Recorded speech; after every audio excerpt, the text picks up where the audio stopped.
Okay, but Honorable Joseph Gashoki is not there, so we'll skip his. Honorable Majimbo Kalasinga, is he present? Okay, so you can proceed with that one, the second one. We'll skip the one of Honorable Gashoki.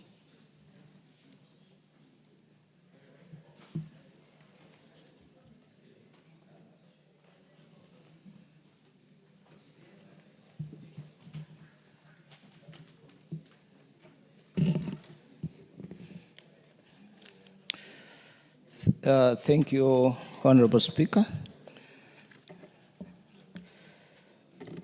Honorable Speaker,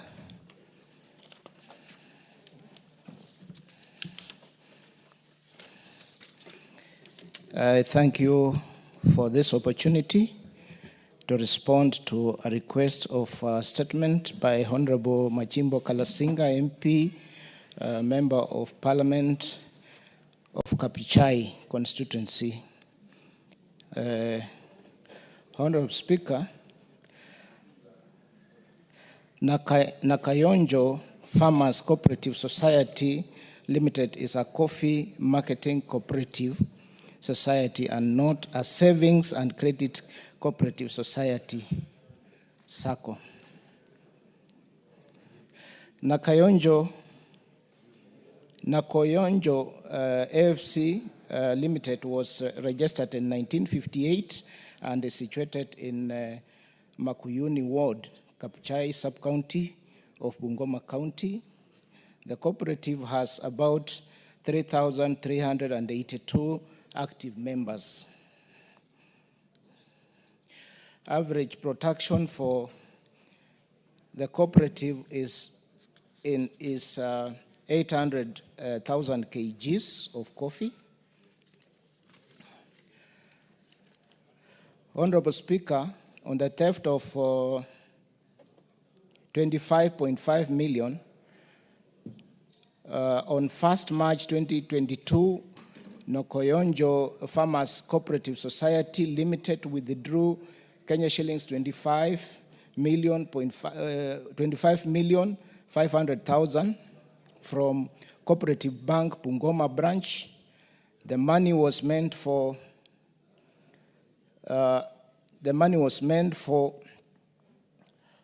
payment of coffee farmers, 2,892 for their 1,857 kgs of coffee, of which was divided 24,021,425 and salaries and wages, Kenya shillings 478,575.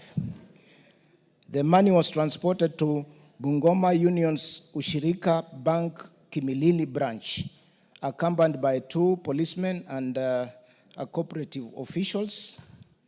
On arrival at the Ushirika branch, robbers attacked them and stole the money, injuring the 2 policemen. It is noted that by then, the farmers' cooperative had no digital payment system. It is also noted that the cooperative did not have a cash on transit insurance cover. The matter was taken over by investigative agencies who have not released their report to date.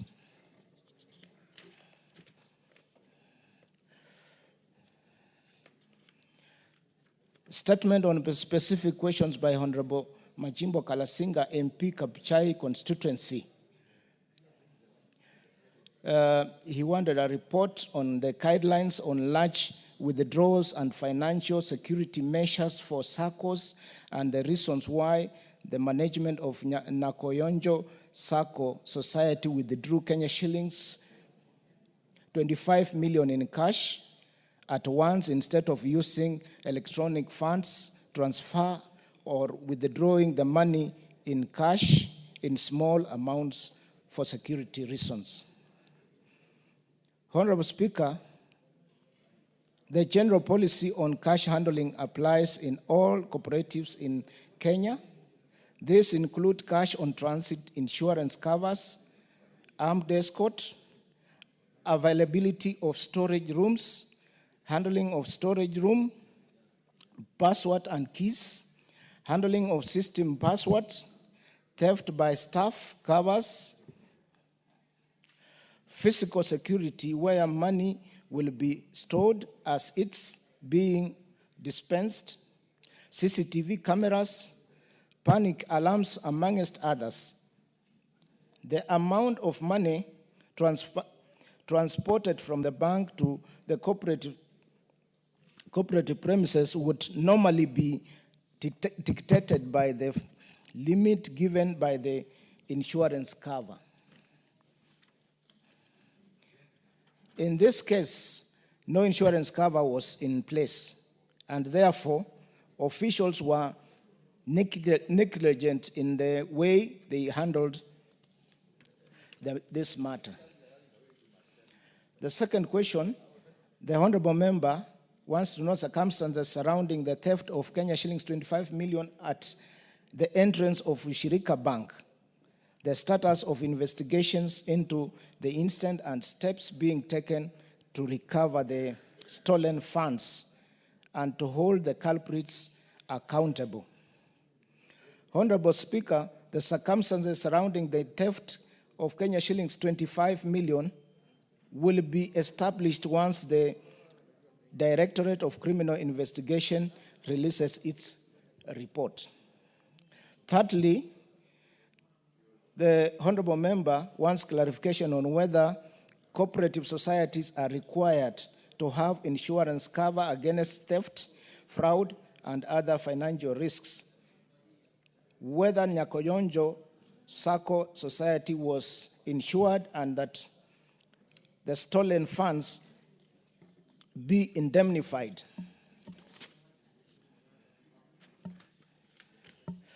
Honorable Speaker, cooperative society officials are required to put in place all preventive measures to mitigate loss of members' funds and other properties. These include various classes of insurance, physical security in terms of watchmen, CCTV cameras, strong rooms, cash boxes, panic alarms, amongst others. It has been established that Nokoyonjo did not have such an insurance cover, which was negligent to the part of the cooperative officials. The lack of insurance cover exposes the farmers to total loss of their money. Thank you.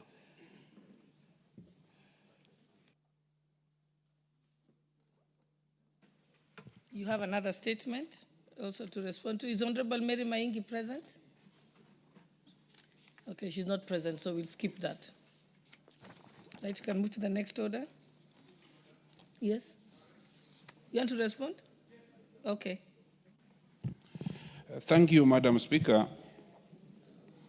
Madam Speaker, I have diligently listened to the chair giving us the report of 25 million shillings stolen, Madam Speaker, from the poor farmers of Nakoyonjo Coffee Factory.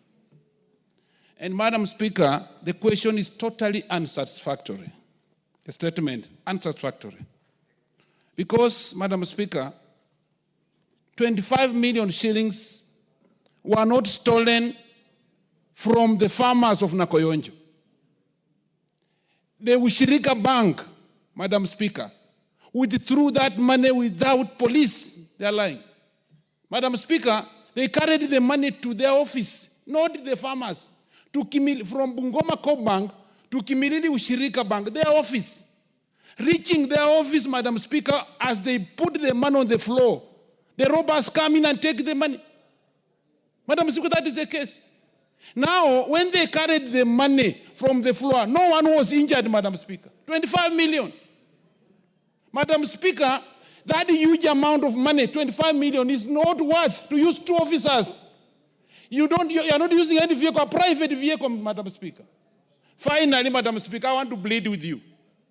I want to plead with you, Madam Speaker, that the question says, up to now, the DCI, that is statement number 2, Mr. Speaker, the answer from the that the DCI have not reported, have not given a report up to now. Madam Speaker, in 2022, that was 1st of March 2022. The year 2022, Madam Speaker, we had 307 days. 2023, Madam Speaker, 365 days. 2024, 366 days, Madam Speaker. And this year, Madam Speaker, 2025, 165 days. A total of 1,203 days. No response from the DCI. Madam Speaker, up to now, if there's no response from the DCI, I would humbly ask you to use your discretion on this House, Madam Speaker, to ask the DCI to release the report on this investigation. They are quiet, Madam Speaker. Madam Speaker, it bleeds. One Johnny Kubei, a poor farmer, number 1,005, 620 kilos lost. Jackson Naibei, a farmer, with a peasant, number 350, 870 kilos lost. Madam Speaker, Evelyn Nasimiu, 2244, 825 kilos. These are poor farmers. The farmers we need to, who are at the bottom of the pyramid, to be lifted. Madam Chair, the chairman has given an answer, very unsatisfactory. And finally, the last page, Madam Speaker, where they say Nakoyonjo had some negligence. Mr. Speaker, Madam Speaker, Nakoyonjo is a coffee factory. The custody of the money was not them. They did not need to have CCTV in Nakoyonjo factory to work in Kimilili. It is unacceptable, Madam Speaker. I don't agree with this. Madam Speaker, this thing is nonsense. They must go back and bring us a right report for the people of Nakoyonjo, Madam Speaker. Thank you, Madam. I think, Honorable Chairperson, you might have to summon the DCI to your committee. Yes. Madam Speaker, I don't know whether it's, first of all, it's parliamentary to say the report is nonsense. And number two, I want to agree with the member that the report from the DCI has delayed so much. It's unfair. It should have been here. It should have been given a long time ago. It's unfair to the farmers. Madam Speaker, I'll indulge you that you direct that the DCI appears before the committee, and I would like the member, when the DCI appears, to come also, so that we interrogate the DCI to why this report has taken too long. Yeah, that's why I've directed that your committee should summon the DCI. Thank you. Yes, Honorable Owino. Mm-hmm. Madam Speaker, this is a house of traditions. Madam Speaker, it's hijacked by...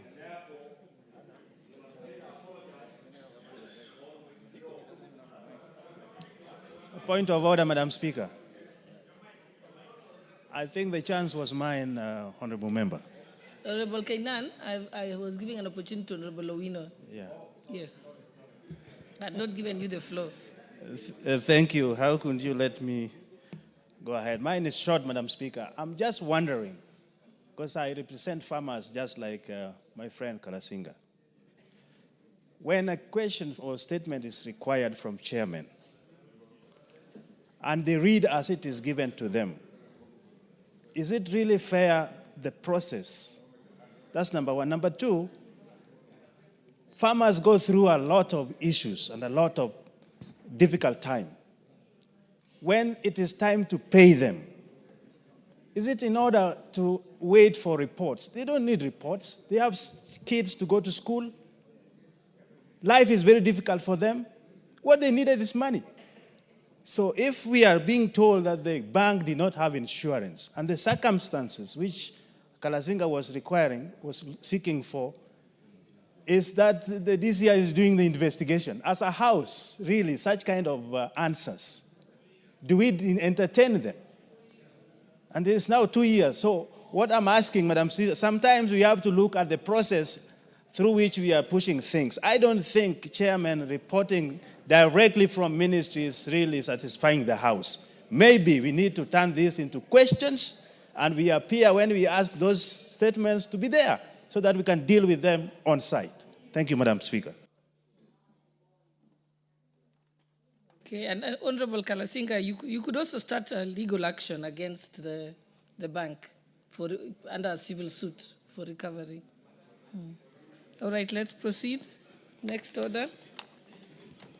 Order number 8, motion.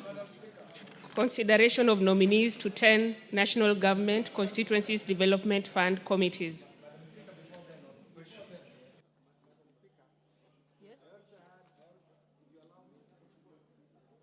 We know we've already finished that topic. Okay, I'll hear your point of order. What is it? Madam Speaker, I also sought a number of statements, and yet I can see the Chairman Water here. I sought a statement about 2 months ago. I don't see it listed here. I also sought a statement from the Chairman Transport. I'm yet to see a response. But before then, Madam Speaker, this is the House of Records. You have heard Honorable Kalasinga use the word nonsense. For the sake of the records of this House, it is also my good friend. I think he can recant, you can withdraw, because I think as much as you don't agree with the statement, the word nonsense is unparliamentary.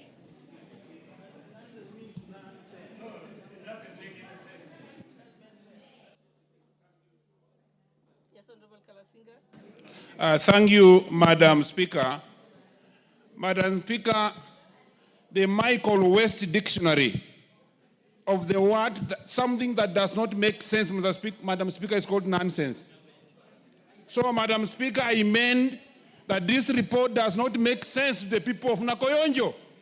So when it doesn't make sense, Madam Speaker, it is nonsense. And you can go even to the English dictionary, the current fashion. The word that does something that does not make sense or real sense is called nonsense. So it is or no sense, Madam Speaker. So I'm not willing to apologize because this report does not make sense to the people of Nakoyonjo Koi Factory, Madam Speaker. Okay, let's close that debate. Let's move to the next order.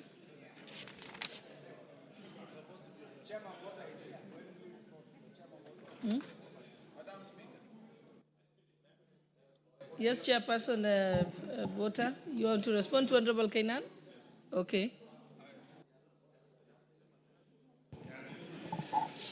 Madam Speaker, I'd followed the question from the Honorable Kainan last week, and Madam Speaker, there is a water conference which is ongoing in Mombasa now, and I spoke with the CS Water, who is also there, Madam Speaker, and I want to promise the Honorable Member that probably next week, if he will still be around, if he will not be broken for recess, I will bring an answer. You know, Honorable Kangogba, even if the minister is at a conference, he's not the one who does the reports. He has officers and technical officers in his office who can do that. So that can't be an excuse. All right, let's proceed. We're on order number? Number 8, okay. So we go to NGCDF Chairperson. Proceed, Honorable Sigma. Madam Speaker, I wish to move that pursuant to the provision of Section 43(4) of the National Government Constituency Development Fund Act Cap 414A and paragraph 5, 2 and 10 of National Government Constituency Development Fund Regulation, this House approves the list of nominees for appointment to the following 10 constituencies committee of the National Government Constituency Development Fund laid on the table of the House on the 24th June 2025.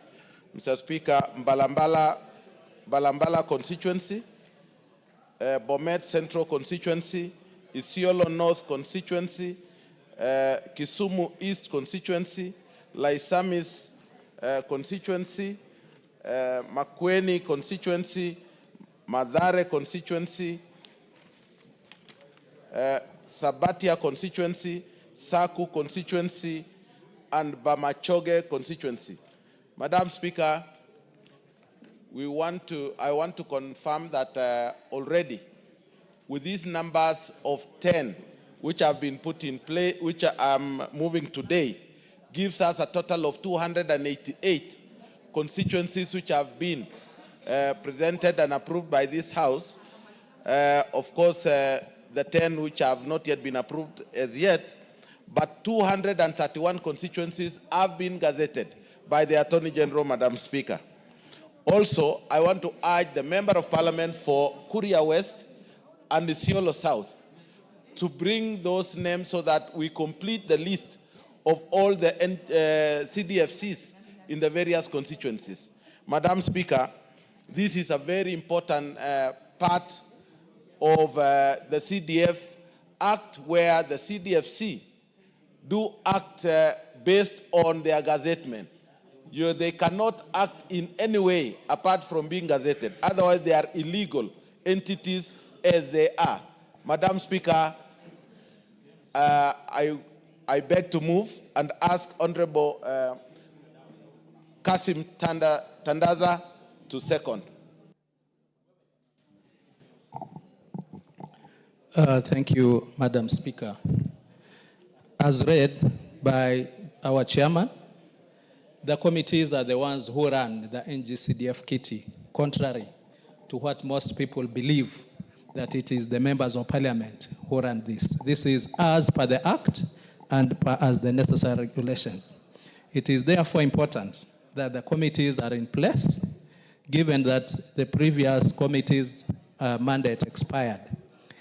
We've had interesting situations in some constituencies where, knowing that the former members are not going to be renewed, then they start sabotaging the activities of the NGCDF in terms of issues of bursaries and projects.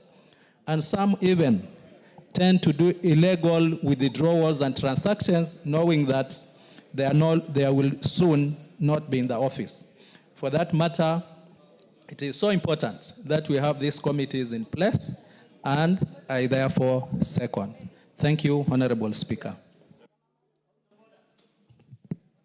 What is your point of order? Thank you, Madam Speaker.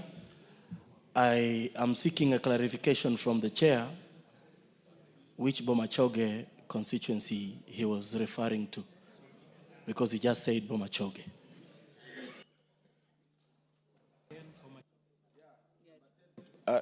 Bamachoge Chache constituency.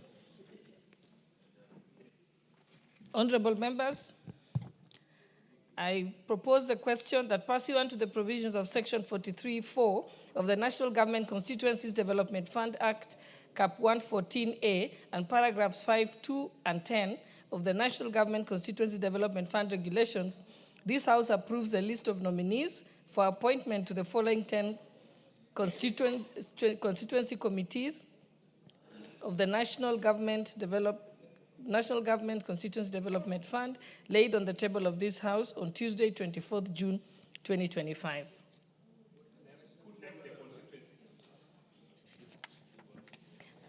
The constituencies are as set out in the order paper. Yes. Okay. Honorable members, I now put the question that pursuant to the provisions of Section 43(4) of the National Government Constituency Development Fund, Cap 414A, and paragraphs 5, 2, and 10 of the National Government Constituency Development Fund regulations, this House approves the list of nominees for appointment to the following 10 constituencies committees of the National Government Constituency Development Fund, laid on the table of this House on Tuesday, 24th June 2025, and the list is as set out in the order paper. Will as many as of that opinion say aye? Aye. Will as many as of the contrary opinion say nay? The ayes have it. Next order. Number 9, the Virtual Asset Service Providers Bill, National Assembly Bill number 15 of 2025. Resumption of debate. Okay. Yes, so Honorable Chematia Sergon was on the floor She still had another 5 minutes. Is she here?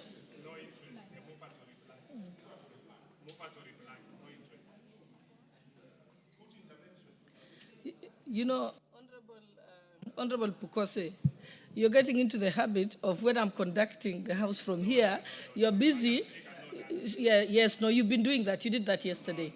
Yes. So what you do, just be quiet unless I give you the floor. Yes. Yeah.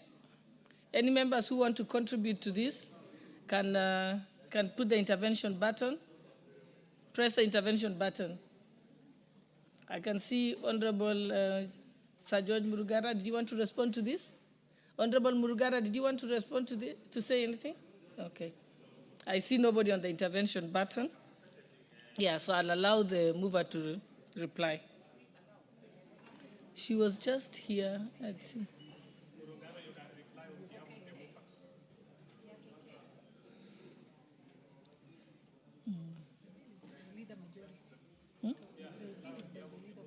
Yes. Oh, yes. Honorable Murugara, you may reply on behalf of the Leader of Majority. Yes. Thank you very much, Honorable Speaker. Honorable Speaker, I wish to thank every member who made a contribution to this bill, the Virtual Asset Service Provider Bill, which is in respect of service providers when it comes to virtual assets, and we all know what virtual assets are in modern day economy. The debate was lively. I think we've made it clear now how you can actually become a service provider when it comes to these virtual assets. This is a law that is going to be very helpful when it comes to matters dealing with virtual assets in the country. Just like the rest of the world, Kenya must move forward and recognize the fact that there is a lot to be done when it comes to virtual assets. With those remarks, Honorable Speaker, I beg to reply.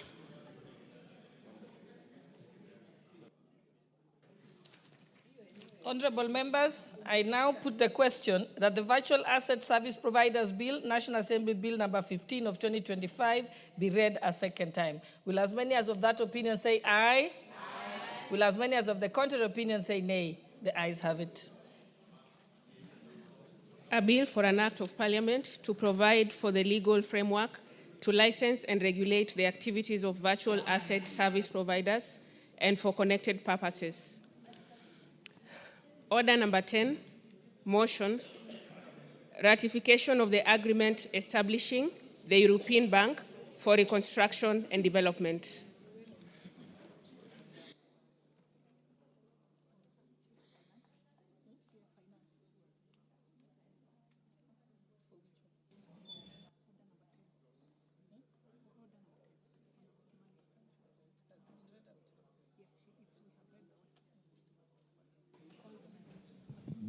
He's not here. Okay, the chairperson for the Departmental Committee on Finance and National Planning doesn't seem to be here.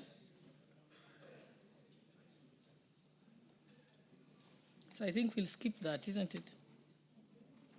Because the chairperson is not here unless he's designated someone else.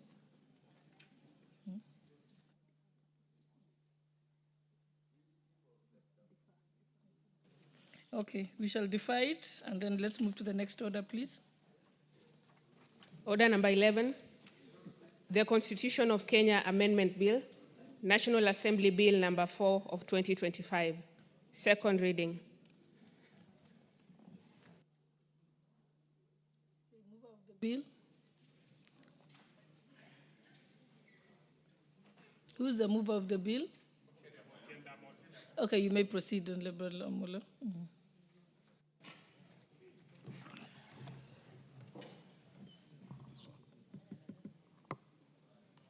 Okay. If it is. Thank you, Madam Speaker.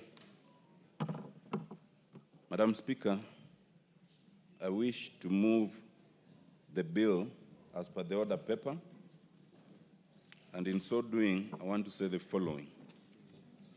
Madam Speaker, first of all, this bill is one that has seen contributions for the last 4 months.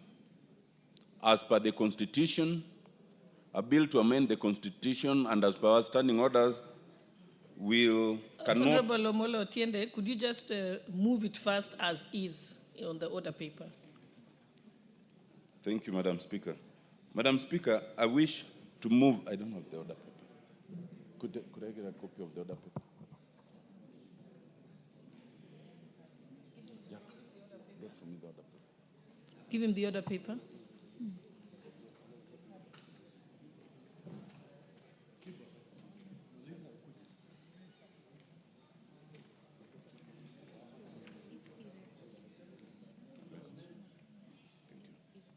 Thank you, Madam Speaker.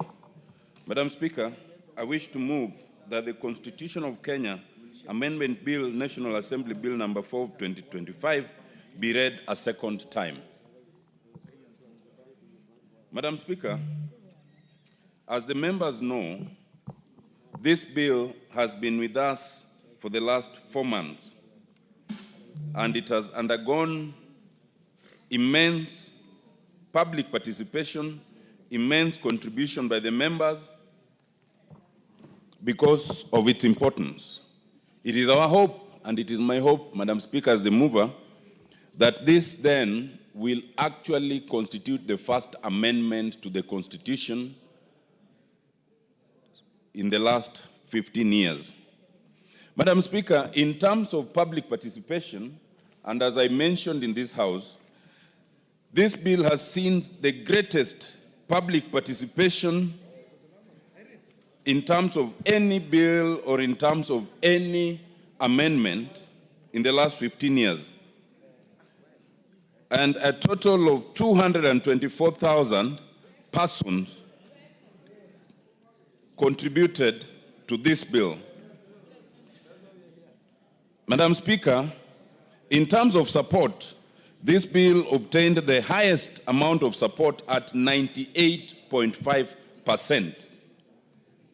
And we realized that even the 1.5% who may not have supported it actually did not support it out of ignorance. They thought the question was whether CDF should be taken away, and so some answered no. So in answering no, they thought they were supporting the bill, yet it constituted an opposition. But 98.5% supported it. Indeed, Madam Speaker, in terms of if it was to go to referendum, we are persuaded that this bill would receive overwhelming support. But we have not found it necessary to take it to referendum. First, because under Article 255, it is not necessary to take it to referendum. But secondly, the cost of referendum is one that we may not need to incur unnecessarily on such a matter. Madam Speaker, this bill seeks to constitutionalize the issue of CDF. Almost everyone has always supported CDF, but there are those who have sought to challenge it based on the Constitution. We seek to remedy that by putting it in the Constitution itself, so that it's beyond the constitutional question. Under Article 2.3, once we do that, then it will be beyond challenge. Because no one opposes the idea of the CDF. They have been opposed to the role of the members of parliament. They have been opposed to certain functions that have been included in the CDF Act. Madam Speaker, it is important to understand that under the preamble to our Constitution, we as the people have the sovereign and inalienable right to determine the form of governance that we desire.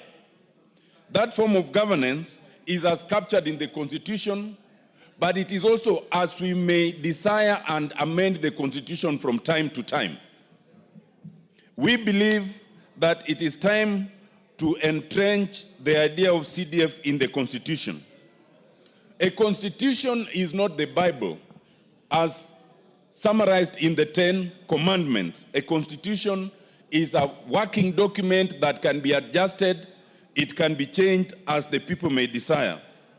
Constitutional edicts are therefore movable, and can be added to or removed. This amendment is essentially a minimalist amendment entrenched in terms of Article 204, which in our opinion is the best place we can place this one.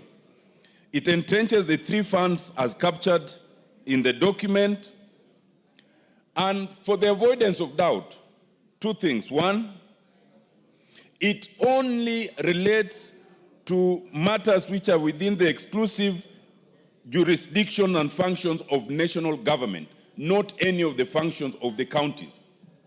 And secondly, it is restricted to monies appropriated for the national government share of revenue. It does not affect the doctrine of separation of powers. And let me speak to the idea of separation of powers. Separation of powers in the Constitution is mentioned only thrice in the context of devolution. Separation of powers is a constitutional principle. It is necessary, but it is not absolute. You can adjust it as the country may desire. And in our constitutional design, we have adjusted it in two fundamental ways. One, in the traditional doctrine of separation of powers, the executive holds the purse and the sword. In our constitutional design, we have moved the purse to Parliament. It is Parliament that determines the allocations in terms of the budget. That is an adjustment of the doctrine of separation of powers. Two, the judiciary is supposed to be mandated to interpret the Constitution and the laws. But in our case, we have created a judiciary fund which would not accord with the traditional doctrine of separation of powers. Because in our unique situation, it was necessary that we protect the judiciary in terms of funding. But we have even gone further. We have created constitutional commissions and independent offices that do not fit within any of the three traditional arms of government.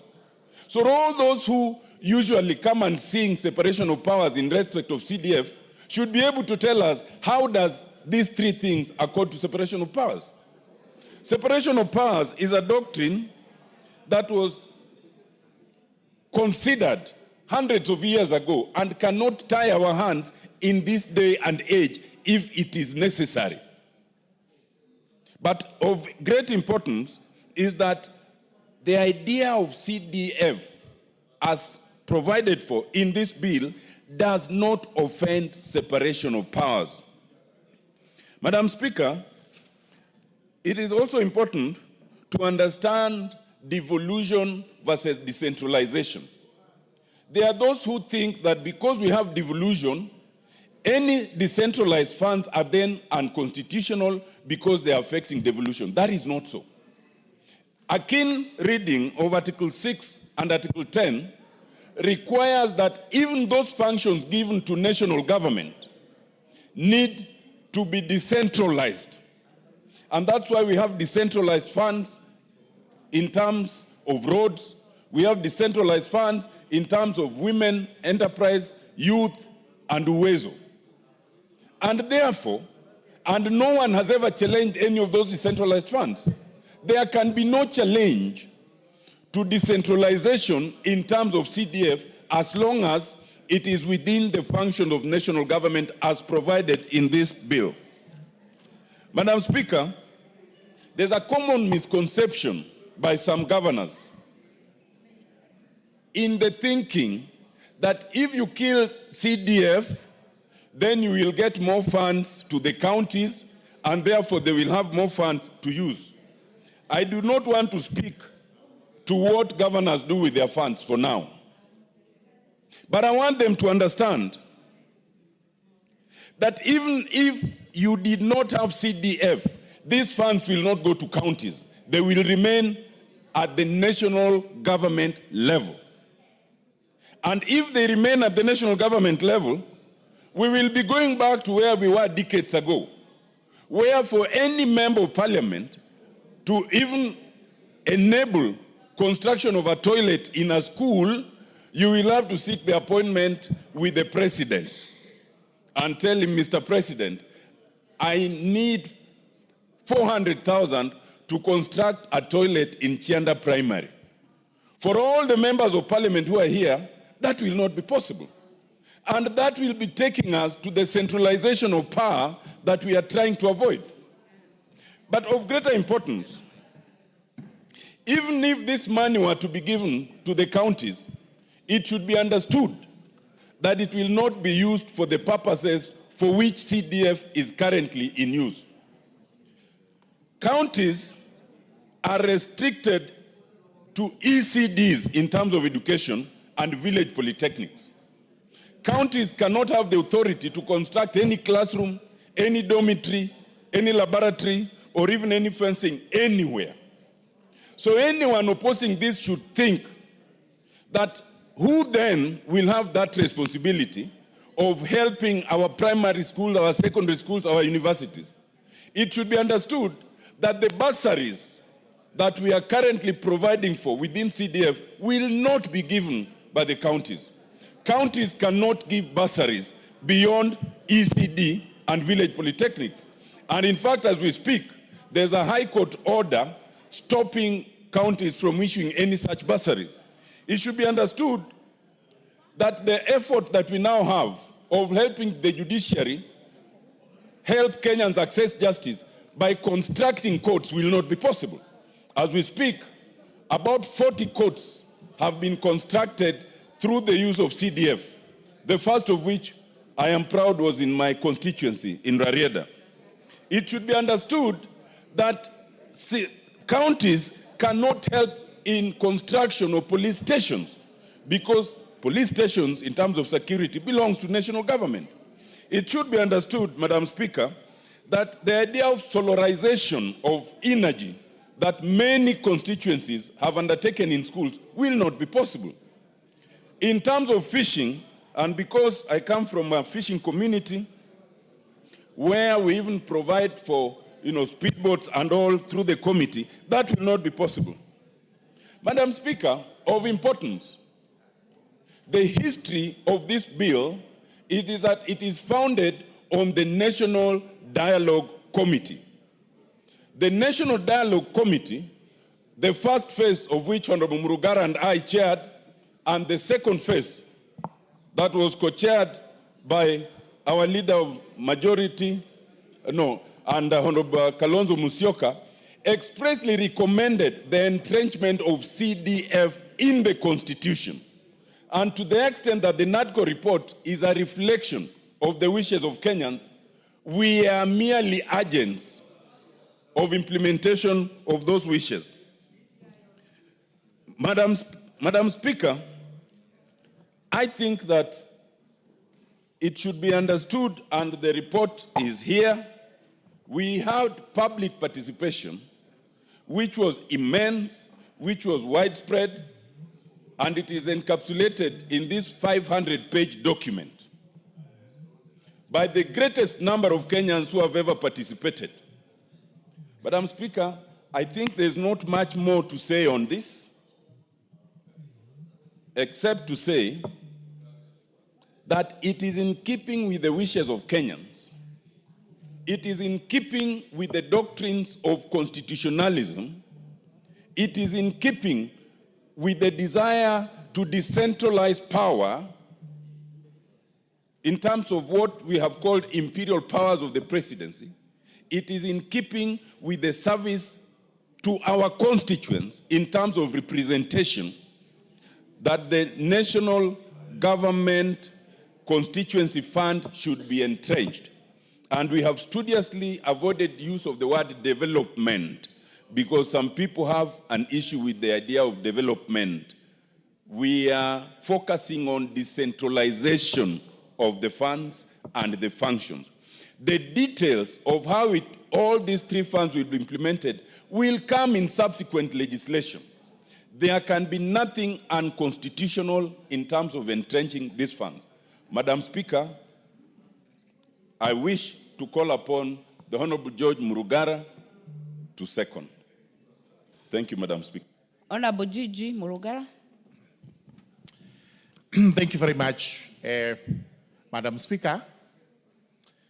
Madam Speaker, as I stand to second this bill, may I thank the Honorable Otiende Amolo, Senior Counsel, for many things he has done, which are positive as regards the Constitution of the Republic of Kenya, which we enjoy today, and especially the fundamental freedoms that we see in the country, including what was being exercised yesterday, although it may have gone overboard from the provisions we have in the Constitution. Honorable Otiende Amolo was actually an expert when we were promulgating the 2010 Constitution. He was in it. It is in his fingertips. And therefore, when he speaks, the Constitution of Kenya speaks. Honorable Otiende Amolo was one of the beneficiaries of the new Constitution 2010, as it brought him to Parliament as a fresher. And again, he was able to be a proponent of the various laws that were to be made under that particular Constitution, and most of them have actually been made already. They've been enacted, and they are acts of Parliament which we are relying on as part of our law practice. Honorable Speaker, a myriad of cases have faced this House, the National Assembly, the members of Parliament, as regards the National Government Constituency Development Fund as it stands today. We know very well some of those cases are by the detractors of the people and against the will of the people of Kenya. In fact, we have done a public participation regarding this proposal, which again is being moved by Honorable Otiende Amolo. It is likely to be the first successful constitutional amendment in the country after 2010. So Honorable Otiende Amolo again goes into making history that he has amended a document that he actually proposed at that particular time to the benefit of the people of Kenya. If anybody thinks you can go against the CDF as it stands today and what we are intending to entrench in the Constitution, let us go to a referendum and you will see this is going to receive the highest number of positive votes, more than any other person or more than any other proposal.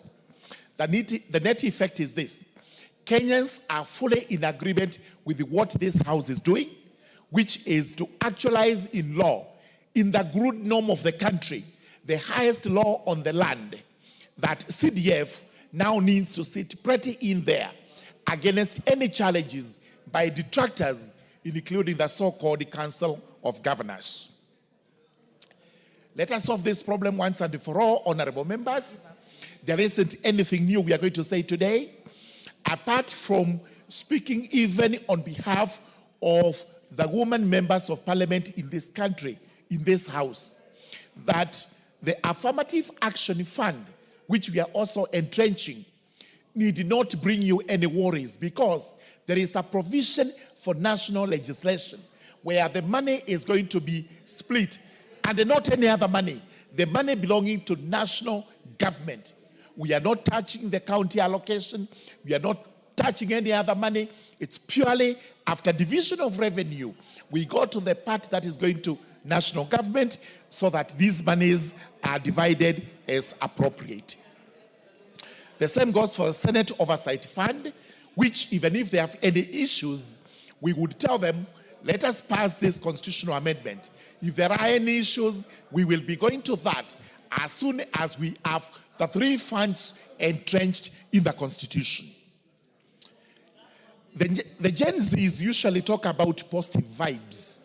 That is, positive attributes regarding a particular subject. As far as CDF is concerned, we have a lot to say, which we would call positive vibes. What has CDF done in this country? And again, we repeat, CDF has nothing to do with individual members of Parliament in this House. CDF is run by an independent board away from us. At the local level, we do have what is known as the CDFC committee, a committee formed by the board itself, brought to this house, approved, and it gets to work. This morning, we have just approved certain CDFCs for certain constituencies. Members of parliament from those constituencies had no role to play. And therefore, nobody, not even our courts, not even the Senate, not even the executive, should ever try to attribute CDF to members of parliament. As soon as we pass this, let's move to national legislation.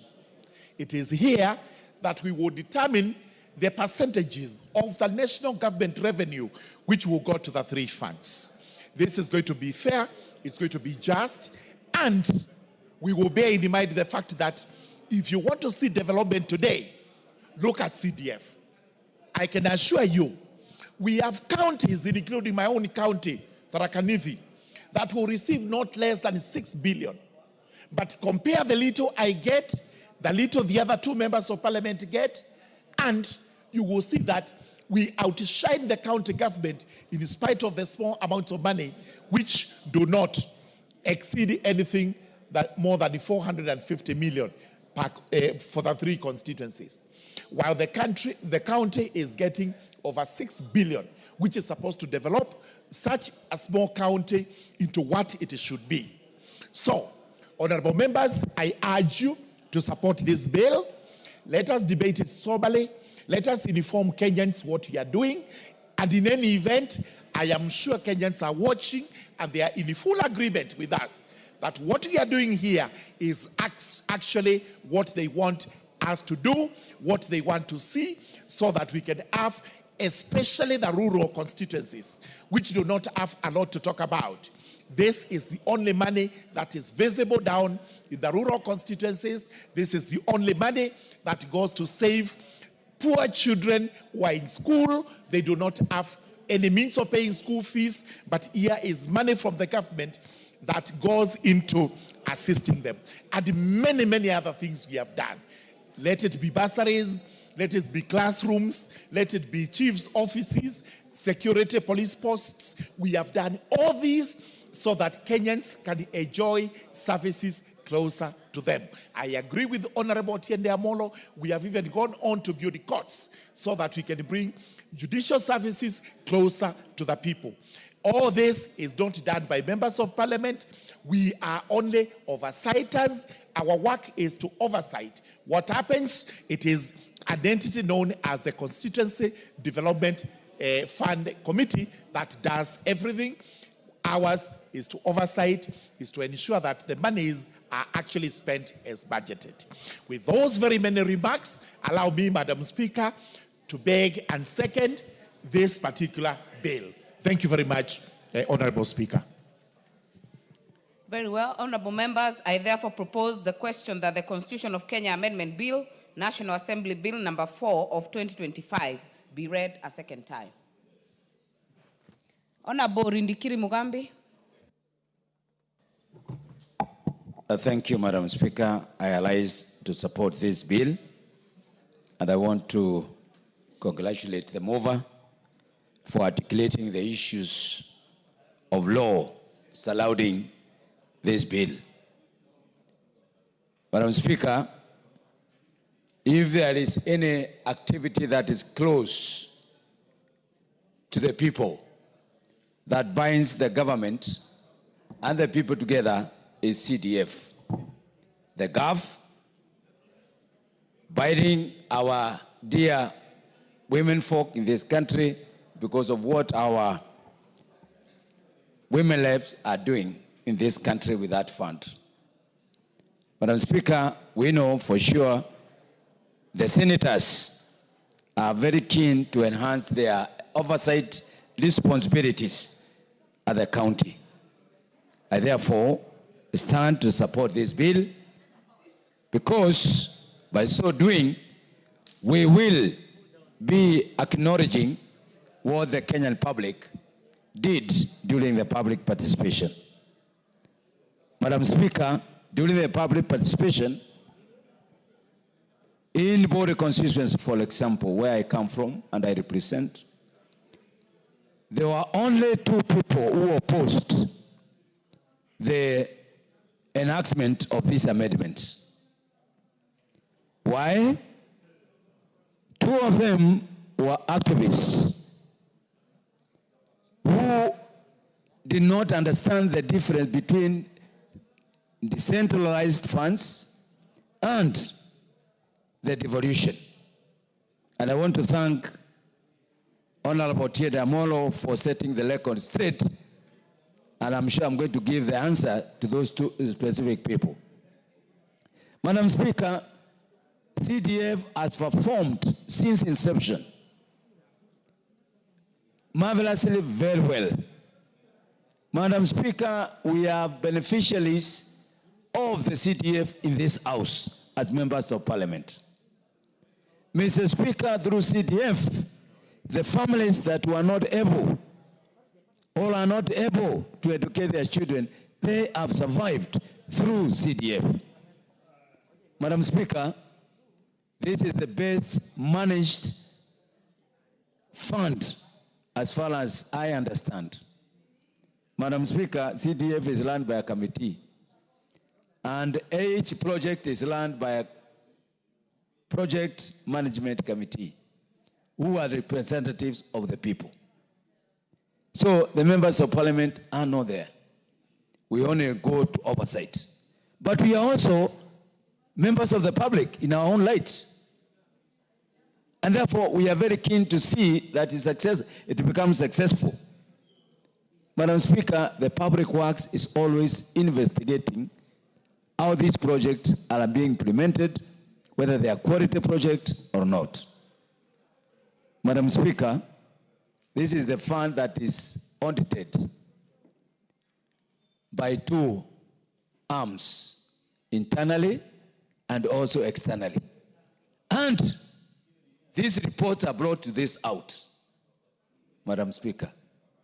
So this is a well-structured fund, and Kenyans are saying, please, let's enact it in the Constitution so that they are sure, because any other money they are not very sure of. Kenyans are very sure of GAF, they are very sure of national CDF. And just like the mover has said, we are not using the devolved funds. This money is being appropriated here, and is being monitored from here, and is being evaluated from here. So, Madam Speaker, it is very long for anybody to oppose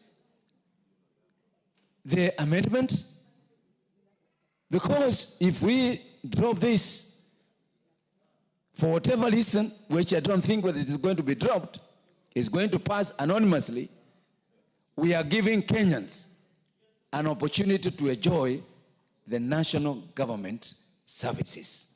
And that's the bottom line in whatever we do, in whatever we say. The people of Bunge are very clear. They have sent me with a message that even if it is a referendum, they will participate and they will pass the bill, the amendments.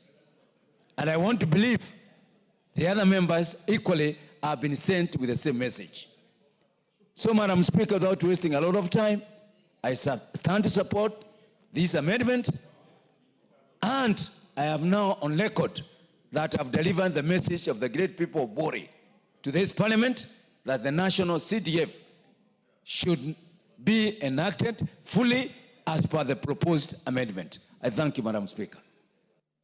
Honorable Adan Kainan, member for Eldas. Thank you, Madam Speaker. Madam Speaker, from the onset, allow me to thank the Honorable Engineer Muriuki Karue, the father of CDF, for having reflected on the dynamics of the Kenyan politics, both after immediately after independence, after the advent of multipartyism, and before the promulgation of the current constitution. Madam Speaker, for those of us who are in Parliament, at that particular time when the government used to be here, there were 3 things that used to dominate the flow of the House. A member of the back bench will ask a question to a senior minister on a development project in his constituency, And the answer used to be, these projects will be funded when funds are available. And I want you to note, when funds are available. That is the first thing that motivated Engineer Karue. Remember that particular time also, our politics, as usual, was tribal, regional, and with all its characteristics. And meaning, therefore, when you are on the other side of the government, development was highly politicized. And therefore, the Honorable Engineer Karue decided to politicize development in its entirety. That's why he brought CDF. And greatly, I'm privileged to have represented two constituencies, the larger Wajir West and the last constituency. But before even I go that, the third component that criticized the 8th Parliament and before was also, Parliament was an appendage of the executive. So we had three things, and I want to tell colleagues who are new to the House. Remove the Parliament from the ambit of the executive, bring it to within the domain of members of Parliament themselves. We succeeded in forming PSC. That was the first attempt. The second attempt was to erase that phrase of funds. These projects will be done when funds are available. We brought that aspect to the members themselves through NCDF. And the third thing, Madam Speaker, was to set ourselves, the truth shall set us free, to allow ourselves, members of Parliament who have been demeaned at that particular time. You know the history? Every Thursday, members used to congregate somewhere, and you know the corners. That has also been removed.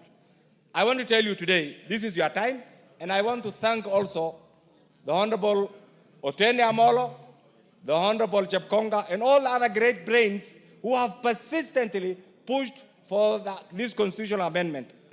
Madam Speaker, every parliament has its own history. You know it, you have been around now, this is your third term. The history of this parliament will be judged by the passage of this constitutional amendment.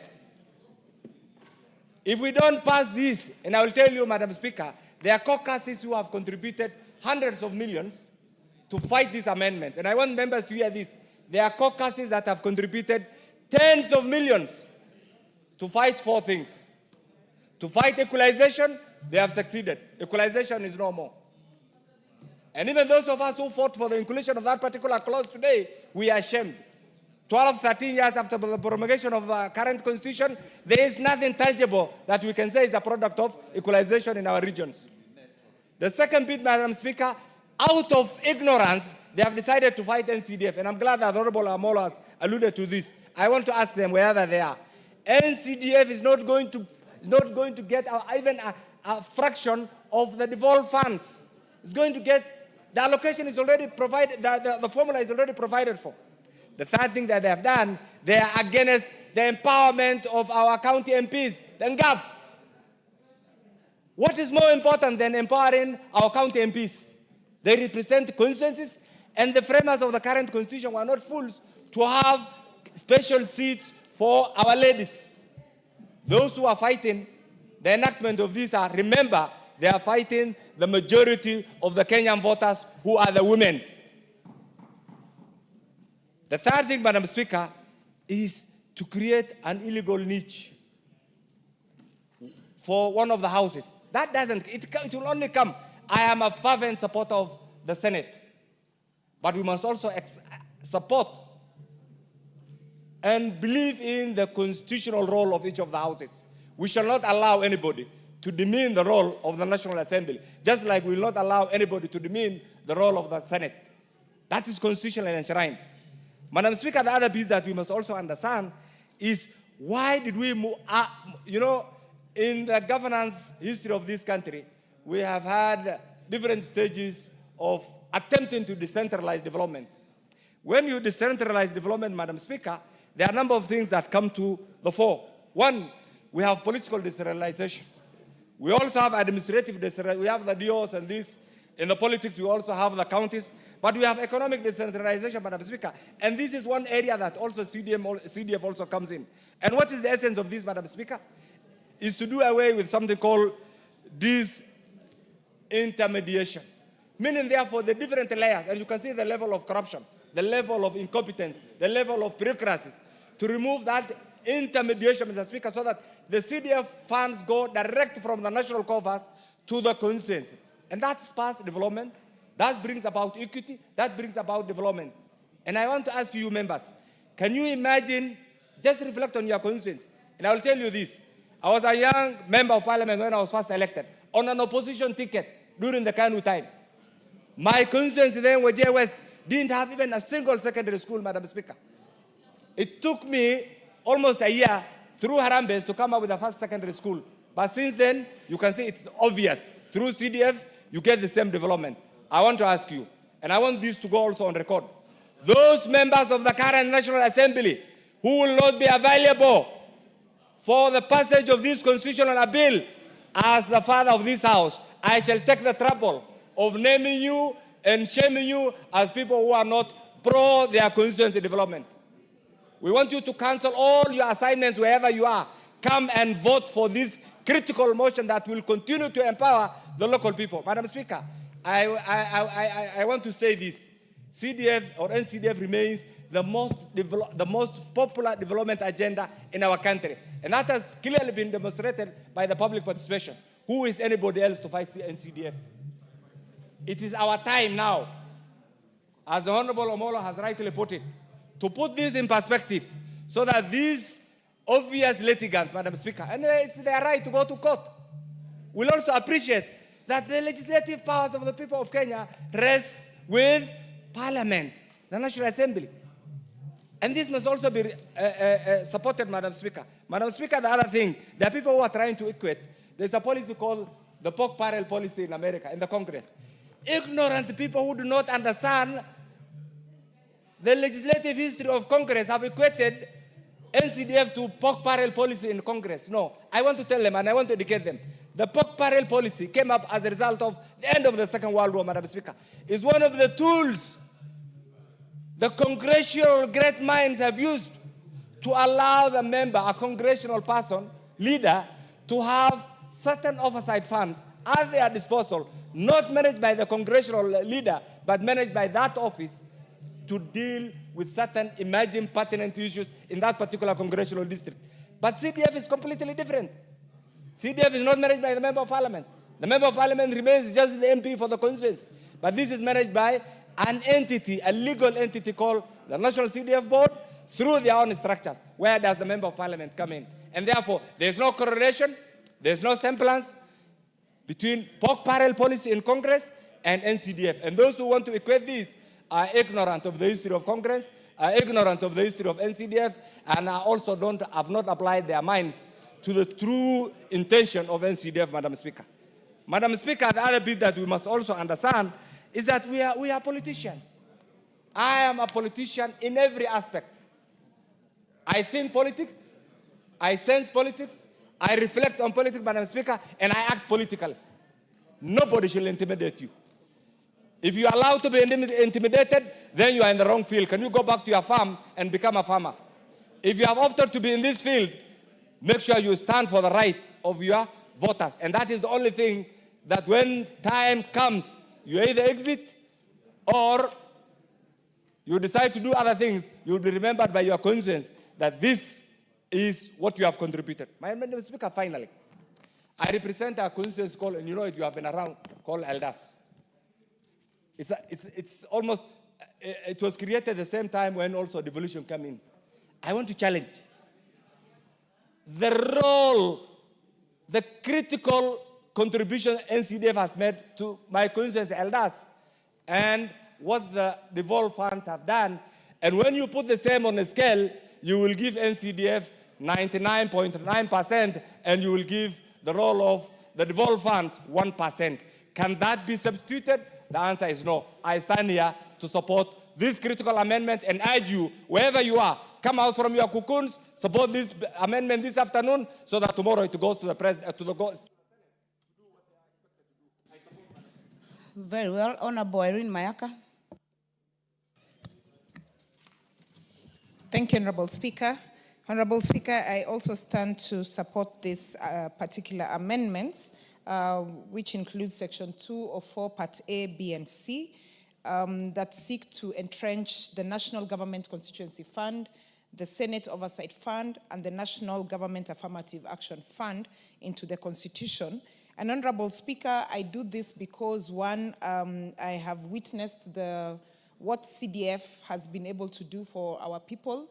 I have witnessed what CDF has been able to do, even in the security space in terms of improving the police stations. And I've also seen, Honorable Speaker, what it has been able to do in terms of improving the infrastructure of our schools and also access to bursaries for our students. Honorable Speaker, I have also had the privilege of visiting some of our women representatives when they are launching and giving projects and equipment to support women, to support persons with disability, to support the old people, and even to support the youth. And therefore, Honorable Speaker, this is one very important entrenchment into our constitution that I feel that we should all support. And if we saw what happened with the public participation and even the report from the committee, it received a lot of overwhelming support from the people of this country. Honorable Speaker, CDF projects are some of the projects that are very visible, over and above any other project. Not even the county government projects have been able to have this a similar visibility as what CDF has had. And Honorable Speaker, it is very important for us to also just let the country know, because there is this assumption that CDF is money that goes into the purse of a member of parliament. That is not the case. What members of parliament do, and it is the role that we have in this constitution, is that we oversight, represent, and legislate.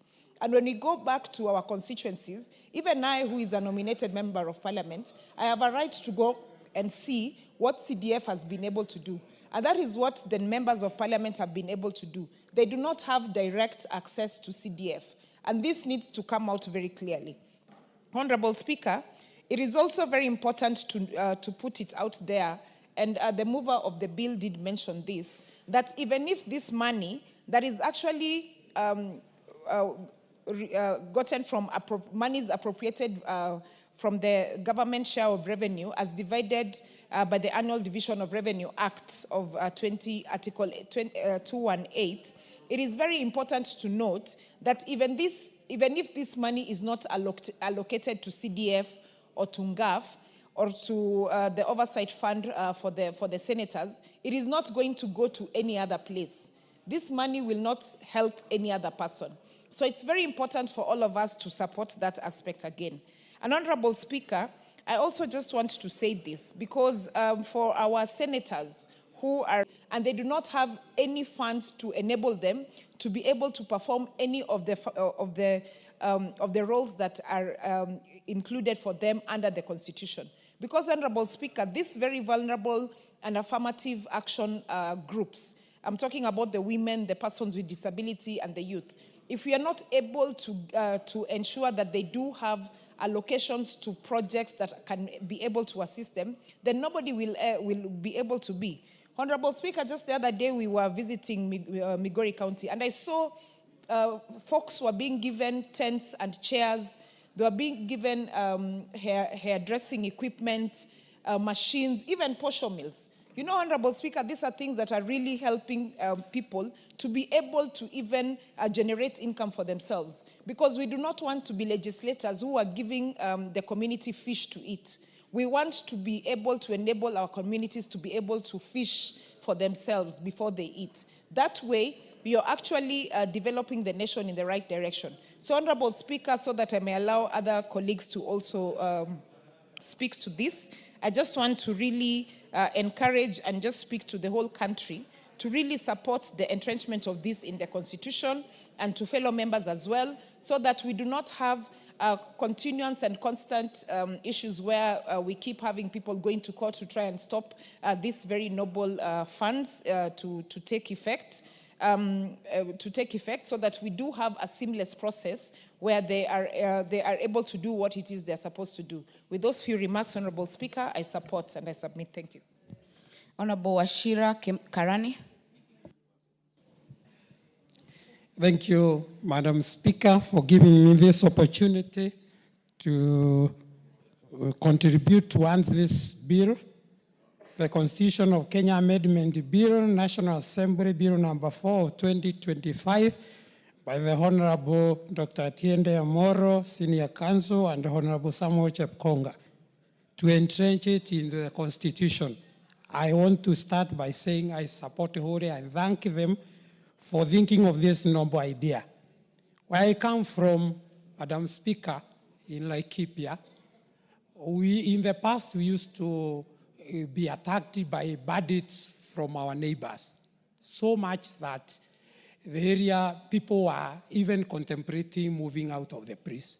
But through CDF, NGCDF, the transformation that has been done, police posts, police stations have been built. In the past, we used to have our chiefs working from their homes. They didn't have offices. Since CDF came, a lot of transformation has been done, and we are very, very, very grateful. Our chiefs and assistant chiefs are now operating in a very, very hygienic environment. And the place has become very, very habitable. On the side of education, there is a lot of transformation in education. Madam Speaker, right now the CDF Laikipia West is sponsoring 492 students across the constituency in day schools who never used to go to school. We go visit villages. We are presented by the villagers a case of a child who has been in home since the exam results were out and was admitted to secondary school, but the child cannot join the school because they do not have money. The CDF has helped such students, and they are now in school, and we are very, very happy. On infrastructure, Madam Speaker, there is a lot of transformation in our constituency, and I believe it is across the country. When we went for public participation, there was a very, very big turnout in my constituency. The big turnout is because people are happy on what the CDF has been doing, and I'm very, very, very grateful. Madam Speaker, on the other fund, the Senate Oversight Fund, I want to say in our counties, the counties have been receiving a lot of money. But then the senators who are supposed to oversight them have been having constraints. Like in my county, it's a very vast county. It has 3 constituencies, but it's very vast. To move from one corner to the other to inspect the projects that are being implemented by the county government is a big, big deal. So with this oversight, it will enable the senator for Laikipia, and indeed all the other senators, to travel across their counties and oversight the fund. Without those few remarks, I support. Madam. Majority Whip. Thank you very much, Honorable Speaker. Honorable Speaker, I also rise to support this bill by the Honorable Chepkonga and the Honorable Dr. Otiende Amolo on the constitutional amendment bill that seeks to entrench the NGCDF and GAF and also the Senate Oversight Fund in the Constitution. Honorable Speaker, this country has come of age. And over the years, those who are before us in this house know where exactly this country has come from as far as getting funds to the common mwananchi comes from. In as much as, Honorable Speaker, that we have 2 units of governance, the devolved unit and the national government, even as we continue seeking that funds go through, are channeled through the county governments or through the devolved units, there are other elements that are left within the national government structure that are very critical to people in all the villages and all constituencies. And with a well-controlled system, the impact will be felt in the villages and in the constituencies in factors or in matters that are left on the national government. That is the security, the education, and other matters, Honorable Speaker. And that is why it's quite unfortunate that people have a misconception that CDF or NGCDF is a fund that is managed by members of parliament. Far from it. Even as it is currently, Honorable Speaker, members of parliament have 0 role as far as sharing of NGCDF or, the way NGCDF operates, Honorable Speaker. I mean, that is why it's called National Government Constituency Development Fund. It is a preserve for the national government with an autonomous structure of governance. We have the NGCDF board that does the approvals. We have the constituency fund managers that are employed by the National Government Constituency Development Fund. Then we have the committees, in the constituencies that, of course, now collect views from the common mwananchi. And the role of members of parliament, Honorable Speaker, is very limited. It's actually to oversight, as provided for under Article 95. There is nothing else that we do. What the members of parliament do when they visit constituencies on the NGCDF project is simply to exercise their role and responsibility to oversight and see whether this national government fund is actually doing what it ought to be. It's doing what the committee proposed to the NGCDF board. But people have this misconception, Honorable Speaker, that the members of parliament sit somewhere and they go to their accounts and they draw their funds, they decide on what to do, and they keep some changes. In fact, I keep challenging people any time I engage them that if there is a fund that you really cannot steal, it is actually in this house that I say that we need to replicate the system that NGCDF has or operates under to even the county government. Because this money, Honorable Speaker, leaves the board, goes to the constituencies with a vote, a specific vote, that on this particular percentage, it's going for the bursaries. This particular percentage is for education. This percentage is for this and this. We have no role whatsoever. But people think and imagine that we wake up one morning, a member of parliament wakes up one morning and decides that today I want to draw 1 million shillings from the NGCDF account. How? It is not possible. It is not practical. You cannot do that. What we do is to oversight. And what we are proposing here, Honorable Speaker, it is to have these funds now entrenched in the Constitution so that the people can feel it. Honorable Speaker, when you compare, and I've always said this, when you compare resources, when you compare the resources that are sent from the national government or through the devolved units and then NGCDF, you will realize, Honorable Speaker, that when you pass through the constituencies, every project done by NGCDF is visible. You see it. You see it. You can actually count and say, it has bought this school bus. It has done this. Some students have gone to school. Some people have, we have now police stations. We have, in fact, Honorable Speaker, some even do, like I saw Nairobi, Honorable Speaker, my former colleague, a member of this house, who left this house in the last regime, Honorable Speaker, was actually doing even swimming pools in Nairobi schools. And students have competed and even gone international through the swimming classes that they learned because the structures have been built. So, Honorable Speaker, this is the fund that is felt by the common mwananchi. When you compare every devolved fund, every fund that has left to the national government, you will realize that this fund, Honorable Speaker, is so visible.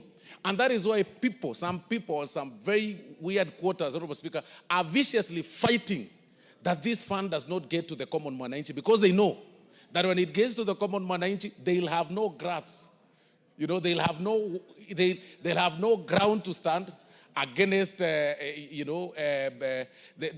because people tend to fight for, they tend to oppress or suppress people so that they can be able to use them for their own ulterior motives, Honorable Speaker. But when this fund goes to the public, Honorable Speaker, it helps a lot. It elevates education. It's felt by the common mwananchi. And, Honorable Speaker, I am a living example, personally, of this fund, the NGCDF. When it was first introduced in this house, Honorable Speaker, I was in Form 1. I was in Form 1, Honorable Speaker. And the Honorable Mingo Magara paid my school fees, Honorable Speaker, through this NGCDF. That time the fees was about 3,000. And when I saw my name on the notice board, Honorable Speaker, I was very happy. Because I had dropped out of school. I had no money. I had started, Honorable Speaker, doing menial jobs in the villages. I had nowhere to sleep. I had nowhere to spend. So I really wanted to be in boarding school, Honorable Speaker, because there was no place I could live and, so that because I had nobody to cook for me. I had nobody to live with. And the Honorable Mingo Magara, Honorable Speaker, that time as a member of parliament, then it was not under the NGCDF board. It was quite a bit direct. Paid my school fees, Honorable Speaker, through this fund, NGCDF.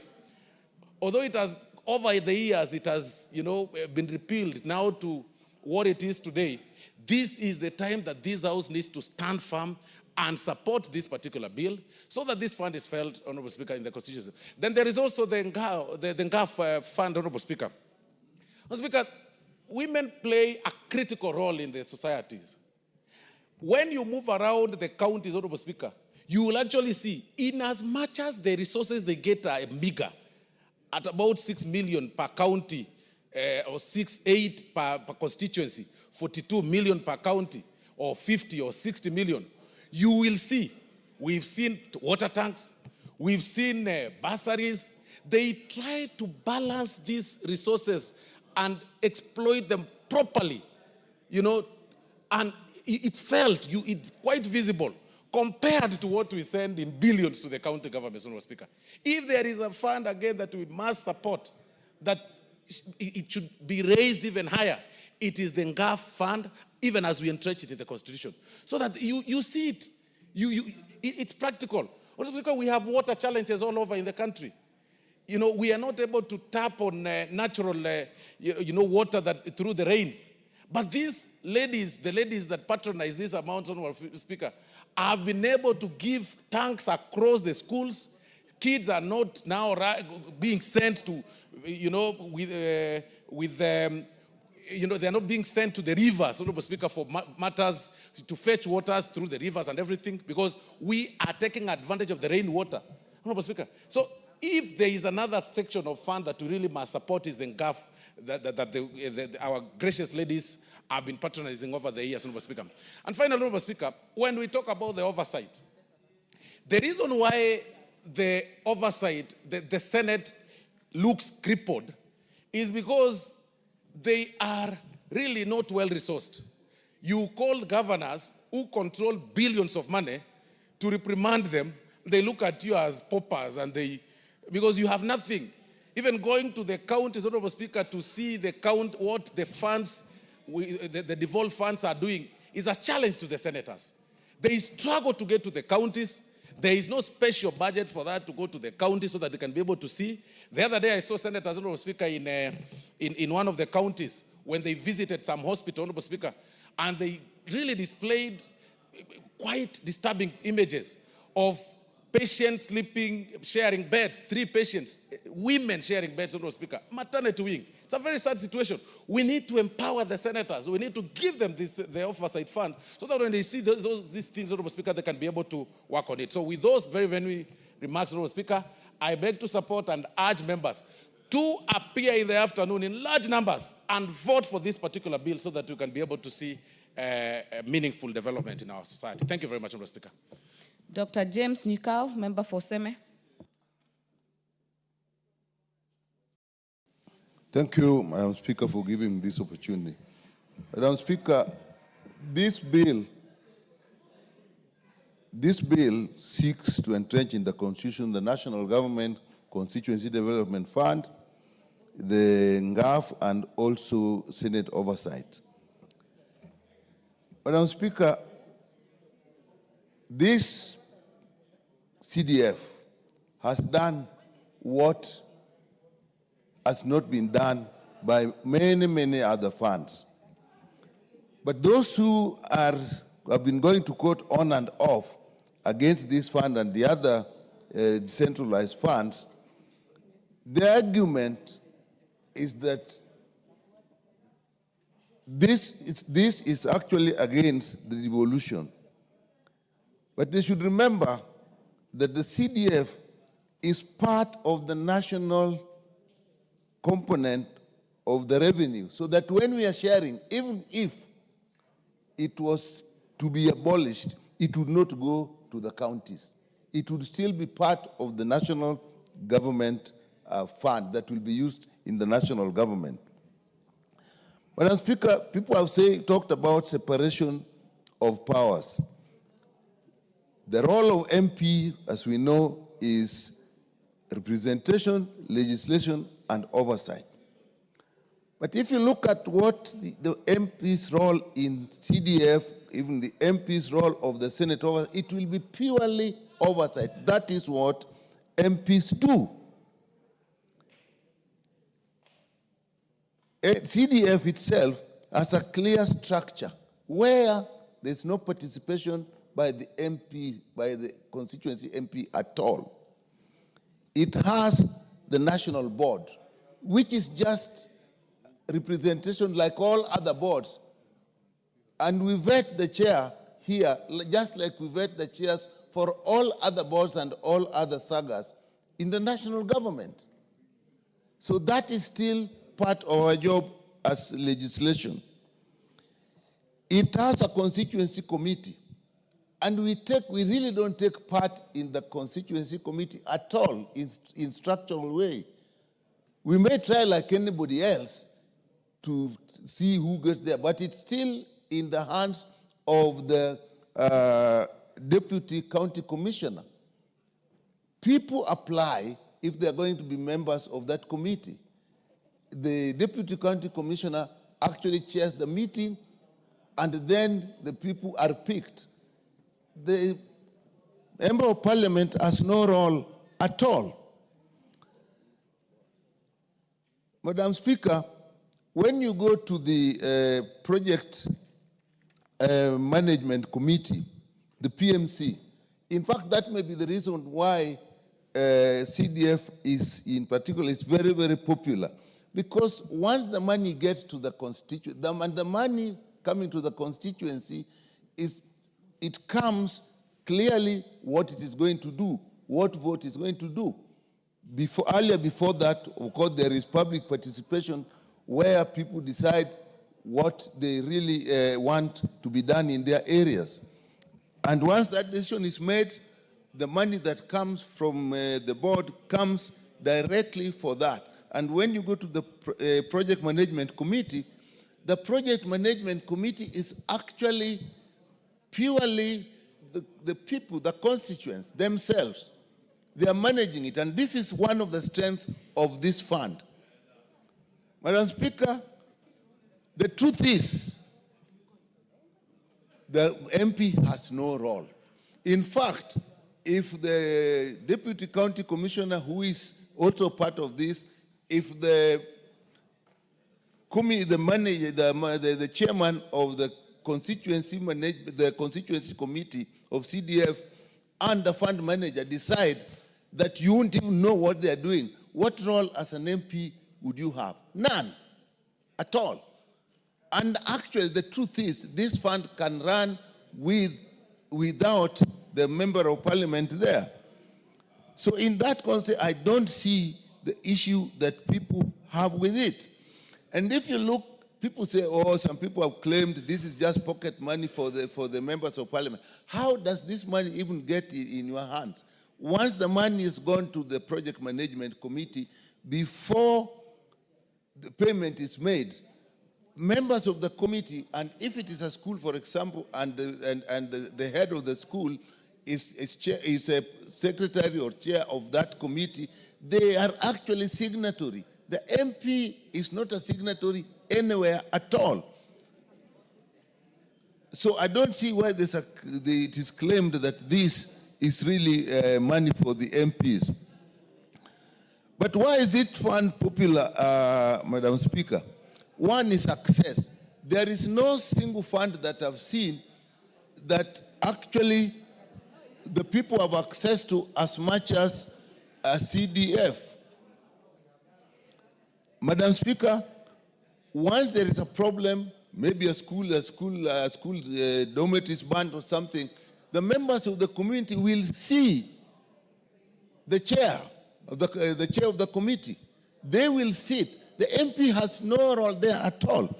And once they sit and they decide, if you use the emergency component of this fund, the work will be done immediately. Which other fund I can ask, Madam Speaker, people will have direct access to like that? And when the work is going on, the people actually oversight the job. We know many people come to us, Mheshimiwa, this work is going on, we don't like the way it is going on. And you just have to go, and that is part of oversight. You just go and see what is happening. That is oversight. So, Madam Speaker, we oversight other things. We have security. If a member of parliament actually meets with the sub-county security committee and needs to know what is happening. That is oversight. That is exactly how we relate with the NGCDF. If there is a program going on in education, even when exams are being done, members of parliament get involved on this.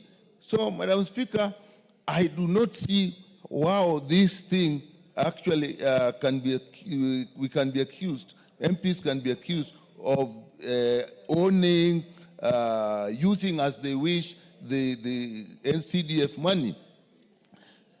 If you look at the Senate oversight of the Senate Oversight Fund, I actually sympathize with the senators.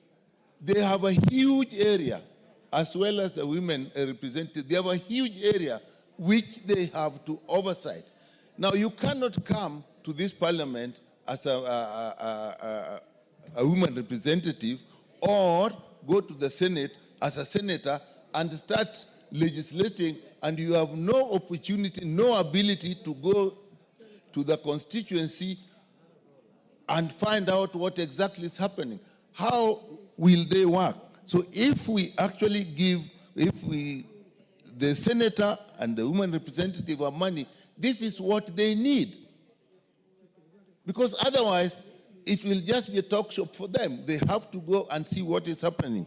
So with that, Madam Speaker, I think this fund and the other decentralized funds have actually been wrongly accused. MPs have been wrongly accused of misusing these funds. So, Madam Speaker, in my view, if the people have found that this is a fund that is useful to them, and the only argument I've had consistently is that it's unconstitutional. What do we make constitutions for? We make constitutions to guide our lives in a way that we find most useful and productive to us. Now, if we find a structure that is actually very efficient, even the overhead costs in CDF is actually the lowest. Why then can't we change the constitution so that we find something that works and that people that are popular with the people to be constitutional? So with that, Madam Speaker, I support this constitutional amendment. Honorable Jane Kagiri.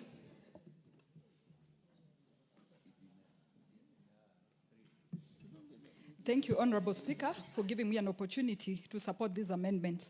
Honorable Speaker, as I support this amendment, it takes me back to when I was a young girl. And Honorable Speaker, I was very excited and wanted to go to a boarding secondary school. Unfortunately, in Laikipia County, in those years, we did not have a girls' secondary school that was boarding.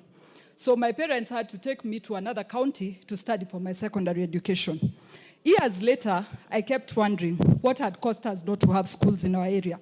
Honorable Speaker, if you look at a county like Laikipia, we had been neglected for very many years, and we are one of those counties that seek for equalization because of historical injustices. Honorable Speaker, years later, CDF was introduced. Today, I can call CDF the equalizer in this country, because based on the efforts of the members of parliament who have been elected in Laikipia, today we can pride ourselves for having boarding schools in our county, both for the boys and girls. Honorable Speaker, secondly, I would want to say many of our needy students have managed to get an education thanks to the bursaries given by our MPs in our counties and constituencies. Today, Honorable Speaker, I can still say Laikipia County is at 70% with semi-permanent structures in our schools. When we seek for more funding for CDF, I believe this is what is going to eliminate these semi-permanent structures in our schools, and it's also going to give an equal opportunity to students in Laikipia County to get an education just like students in other counties. Honorable Speaker, secondly, as I support this amendment, I would want to speak about the National Government Affirmative Action Fund, and I happen to be the chairperson of the 47 county MPs. Honorable Speaker, allow me to take this House through some statistics of last year. Last year, NGAF supported 50,000 students in this country through bursaries.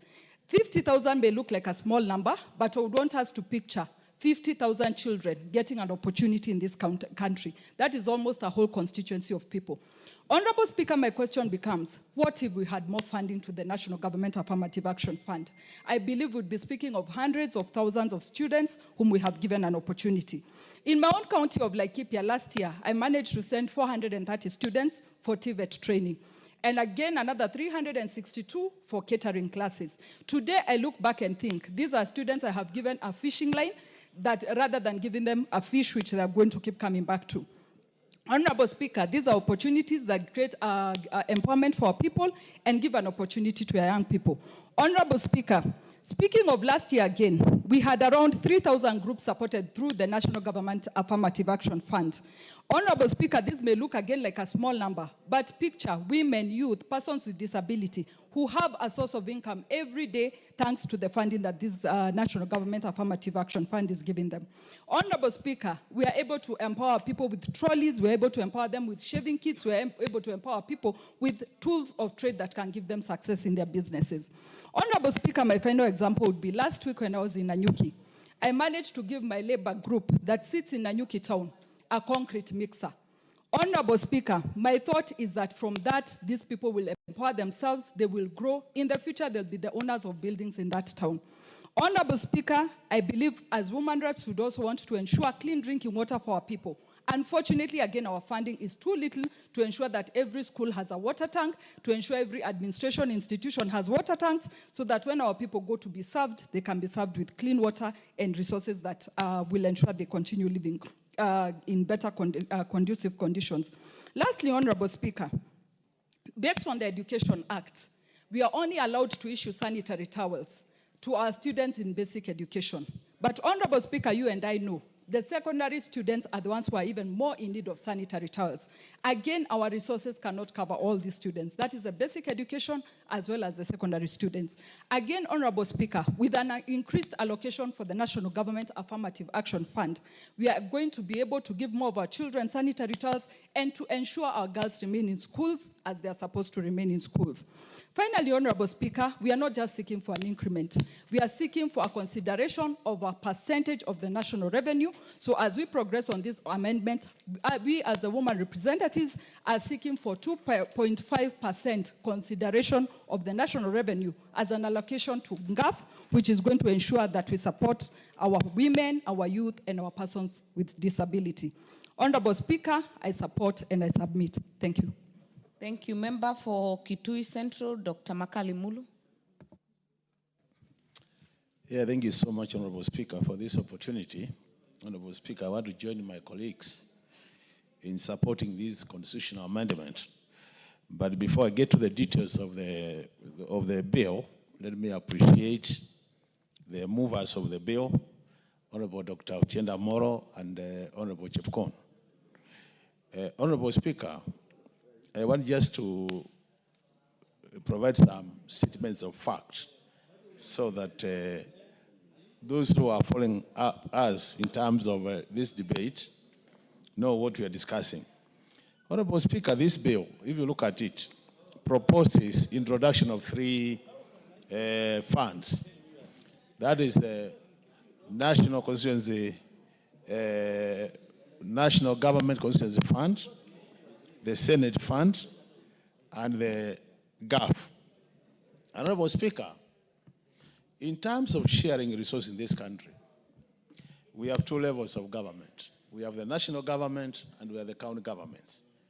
And what determines how much money goes to each of the two levels, Honorable Speaker, is what we call the Division of Revenue Bill, Honorable Speaker. So, Honorable Speaker, in the Division of Revenue Bill, we only say how much goes to the national government and how much goes to the county governments. Now, after determining how much goes to the county government and how much goes to the national government, is when now we'll be introducing these funds. So those who are saying that this money, if not given to the NGCDF, the Senate Fund, and GAF, can find their way into the county governments, are cheating themselves. So the truth of the matter is, even if this money is not given to these three different funds, it will not go to the county governments. The only way it will be able to go to the county governments is through what we call conditional grants, meaning that the national government will have to pick part of their share and give to the counties in form of conditional grant. Otherwise, there will be no additional resource to the counties as a result of having these funds. The second point, Honorable Speaker, which is important, through these funds, we ensure that there is equity in the distribution of resources. What do I mean when I talk about equity? These are the only funds where we are sure that at the end of the day, each constituency, each county will get this money from the national resources without caring who they vote for. So it ensures equity, and equity is an issue we have all been fighting for, Honorable Speaker, when it comes to resource sharing in this country. So through these funds, we are saying we'll have a mechanism or a strategy to ensure that every part of this country will access resources, public resources. The other point, which is critical, Honorable Speaker, is the issue of CDF being a development model, Honorable Speaker. The truth of the matter, Honorable Speaker, is that if we were to assess the models we are using to deliver development to this country, from more parts of this country, CDF is the best model.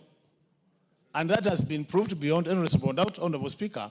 So the question I ask myself is, if you are genuine Kenyan, really, why would you not want Kenyans to benefit from this development model, which has been assessed to be the best? Best in terms of it has minimal recurrent expenditure, it has the highest development expenditure, and that means we are growing our economy. Honorable Speaker, the other point is this. If you look at the impact of this fund called NGCDF to Kenyans, Honorable Speaker, I want to tell you, in my constituency, I didn't mobilize anybody to go and say yes or no. But the numbers were overwhelming.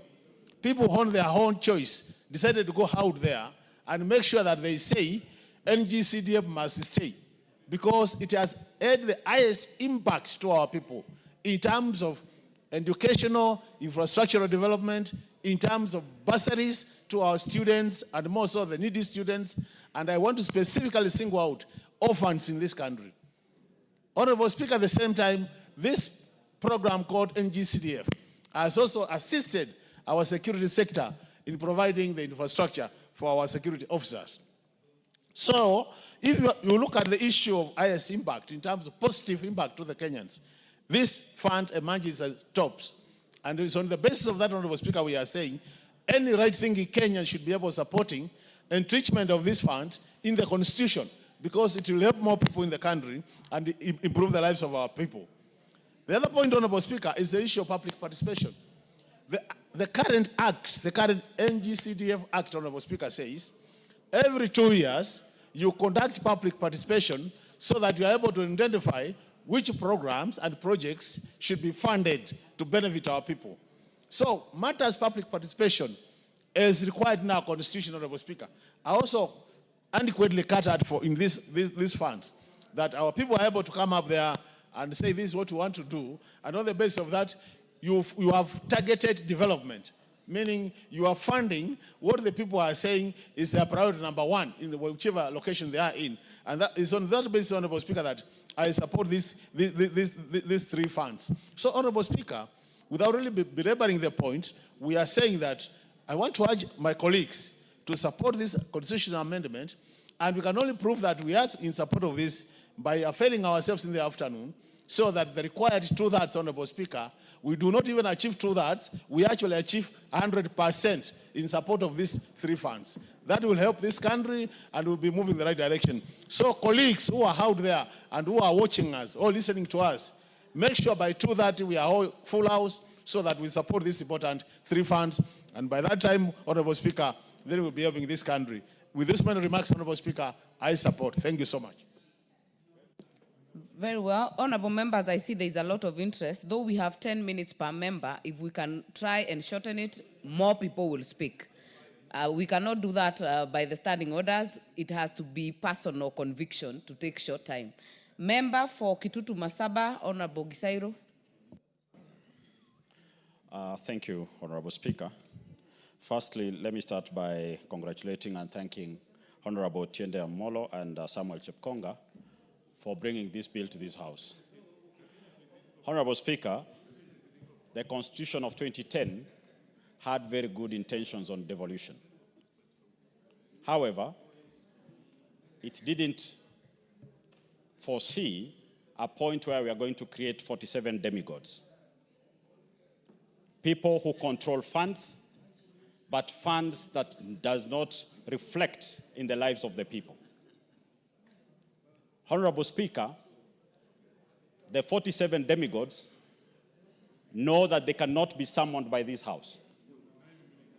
But they know they can be summoned by a Senate which has little or no say on the direction of whatever they do. The senators are not even able to know what actual projects are taking place in their counties. To a point, members of parliament are called by the constituents to complain about dysfunctional services in the counties, matters that should be handled by the senators. It is in that spirit, Honorable Speaker, that we feel that the senators should get the Senate Oversight Fund. This will allow them to walk the streets of their counties, visit dispensaries and hospitals in their counties, visit primary schools with ECD classes to confirm whether those infrastructures are being done and done in the right way. As a House, we therefore have to support this provision to ensure that senators are well and properly resourced to oversight our 47 demigods. Honorable Speaker, resources will never be enough. We cannot reach everyone individually. And that is the spirit of having the National Government Affirmative Action Fund, to allow the women reps to identify and support vulnerable cases within our communities. The GAF has done a commendable job. In my county, I've seen women groups, young people's groups being empowered to get their lives together. We've seen girls getting sanitary towels, things that we see that are basic, but millions and millions of our Kenyan youth cannot afford. Their parents are not able. GAF should not only be entrenched here, but the amount should at least be doubled to enable the vulnerable in the community be taken care of in the right manner. Honorable Speaker, many members have said here that members of parliament are not party to NGCDF. Honorable Speaker, we are elected to perform 3 key roles: oversight, legislate, and represent. Honorable Speaker, we have a hand in the NGCDF by virtue of representation. The 350,000 people of Kitutu Masaba will not face the fund manager, all of them at once. And that's why they've elected me as their leader to listen to them and represent them in different forums. I therefore play my role to represent them. They have a vision, but they cannot present that vision, the 350,000 of them. You therefore, as the member of parliament, you are the vision carrier for your people.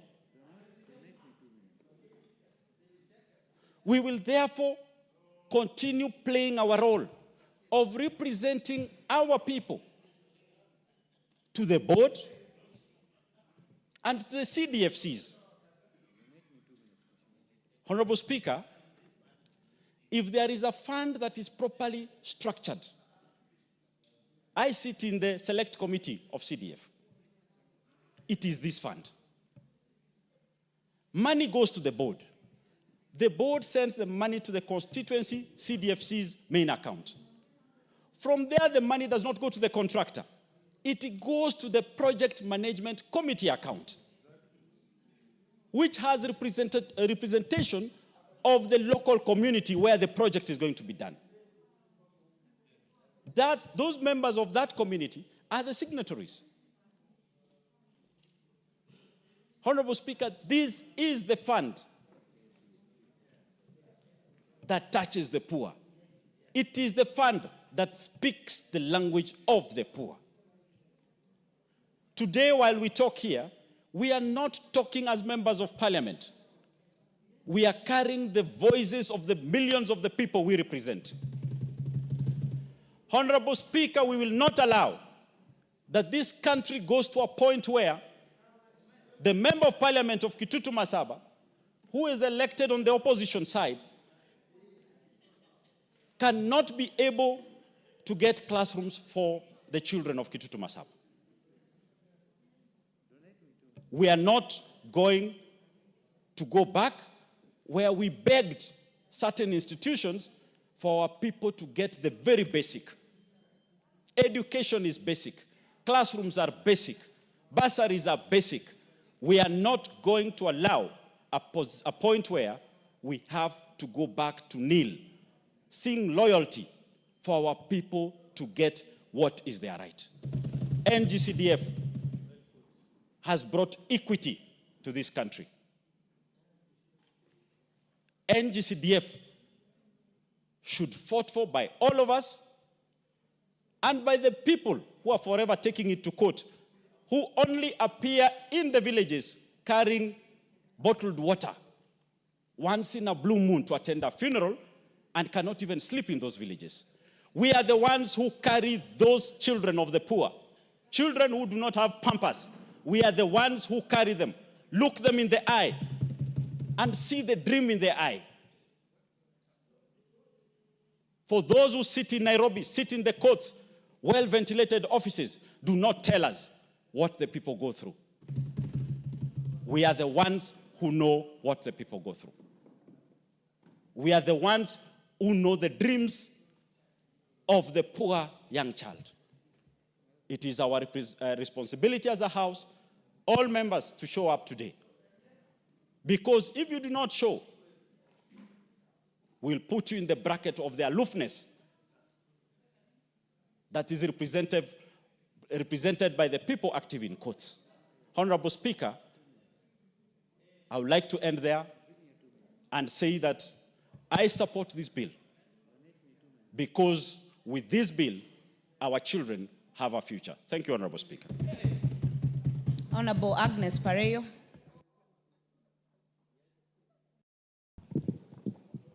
Thank you, Madam Speaker, for giving me this opportunity to contribute to the amendment, the Constitution of Kenya Amendment Bill. This amendment is going to help us or help the people we represent to make sure that they continue getting NGCDF. This is not money that is meant for the MP.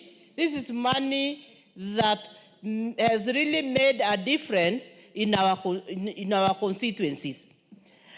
This money is seen like it is money that it is the MP that uses, but this is money that is run by a committee, a management committee with a fund manager, and they also use the public service officers, the public service officers and the community monitor and assure that this is money that is meant to them. When you look at our phones, we receive messages from students who are unable to sit for their exams because they know that this money is there and it is meant for them, and that money can support them in their education. So for me, I support the amendment of the bill, and I also want to say that this is money that is supposed and has really made a difference in our communities. This is money. If it were not for this money, most of my schools in my constituency would now have been closed. for lack of toilets. This is money that the community and the constituency know that this is money that we can get and this is money that we can reach. So for now, we must stand up, all of us in this house, to make sure that this amendment, we have really gotten a quorum so that to make sure that this money remains with the people and this money remains at the constituency. For the National Affirmative Fund, I also support these women. I pity with them because the area they serve is a very huge area. It is the whole county. And when I see them, giving water tanks, giving out the tents to the women, and they are always there for the bursaries, and the money they get is too little, and they still make sure that this money is felt in their county, in their, please protect me, don't confuse me. And so I support, and I also want to say that this money is not enough for them. This money should be added to the women so that they can manage this money, and this is money that women in our constituencies, in our counties are really feeling. The NGCDF money, affirmative action money, is money for the people. It's not meant for the MP. So I support the amendment bill and say that we should come out in large numbers with the members of parliament to make sure that we get the quorum to pass this bill. Thank you, and I support. Very well. Member for Kandui, Honorable Makali. Thank you, Madam Speaker, for giving me the opportunity to also weigh in on this particular bill. First is to really thank the people who thought about bringing the NGCDF, specifically Senator Kabue, who started up this bill. And thank also my senior colleague, Otienda Molo, and Chepkonga for bringing up this bill. Honorable Speaker. Honorable Anjala, you're totally out of order. Honorable Speaker, the Constitution is a living document. And Article 95 of the Constitution gives us power to discuss issues touching on the people. The people have granted us sovereign authority, and members of parliament sit to represent the people. This bill seeks to entrench the three funds into our constitution. Why are we here in the first place? We have been a subject, this assembly and the board have been a subject of various disputes in court, challenging the fund. So as the representatives of the people, if a court declares a fund unconstitutional, who has the role to make it constitutional? Under Article 256, under which this bill is being brought, we have the power as members of parliament to be able to make what is unconstitutional to be constitutional. So in discussing this bill, Honorable Speaker, we are basically doing our part, making what the courts have declared unconstitutional to be constitutional. Honorable Speaker, arguments have been made that NGCDF Act offends the doctrine of separation of powers. Honorable Speaker, I wish to submit before this particular House that there is no absolute doctrine of separation of powers. Members of Parliament and this House have powers to make laws that will give meaning to what the people have sent them here for. And I submit before this House, Honorable Speaker, that even the judiciary, much as it's given up the role of interpreting the laws only, it has also a judiciary fund, and you'll find it actually executing projects within its docket. So there is no absolute doctrine of separation of powers. In also pushing this bill, Madam Speaker, you remember, Madam Speaker, we formed up the NADCO committee. The NADCO committee sat, and it took views from members of the public and Kenyans. And Kenyans were actually very, very clear that we needed to entrench these funds in the Constitution. So in moving this particular bill, Honorable Speaker, we are doing nothing outside the law. We are simply giving wishes to the wishes of Kenyans whom we represent here. And as it's emblazoned here, we stay here for the welfare of society and the just government of the people. So we are giving effect to the wishes of Kenyans. Article 10 of the Constitution gives national values. And one of the national values is inclusion, equity, public participation. This bill, Honorable Speaker, we took it to the counties, all the 290 constituencies, and 98% of the Kenyans said we needed to entrench this bill, this fund into the constitution, so that the naysayers can be given a break from taking this assembly and the board to the court each and every time over this particular bill. So we are giving basically effect to public participation, which is a national value. We are giving effect equally to equity, because all the 290 constituencies are beneficiaries of the NGCDF. And therefore, there is no constituency or there's no part of Kenya that is actually excluded from getting funds on account of NGCDF. So we are giving effect to inclusivity and ensuring that there is accountability. One of the critical things in this particular fund is that there is public participation at the grassroots. You remember, Madam Speaker, we used to have the focus on rural development, which failed during the Moi era. This fund is the only fund in which public participation is conducted at the rural level, at the grassroots level, and people give their views on the kind of development which they want to have. So it is a fund that really, Madam Speaker, we need to entrench up to give effect to the wishes of the Kenyan people who have elected us to be in this particular parliament. Honorable Speaker, there have been two agencies that have been fighting this fund, specifically the Council of Governors and the civil society. They have taken many matters to court in which we have been able to participate in. And their argument has been that we want to create a third level of funds, that there are only two levels of funds, of disbursement of government funds. That is the national government and the county government.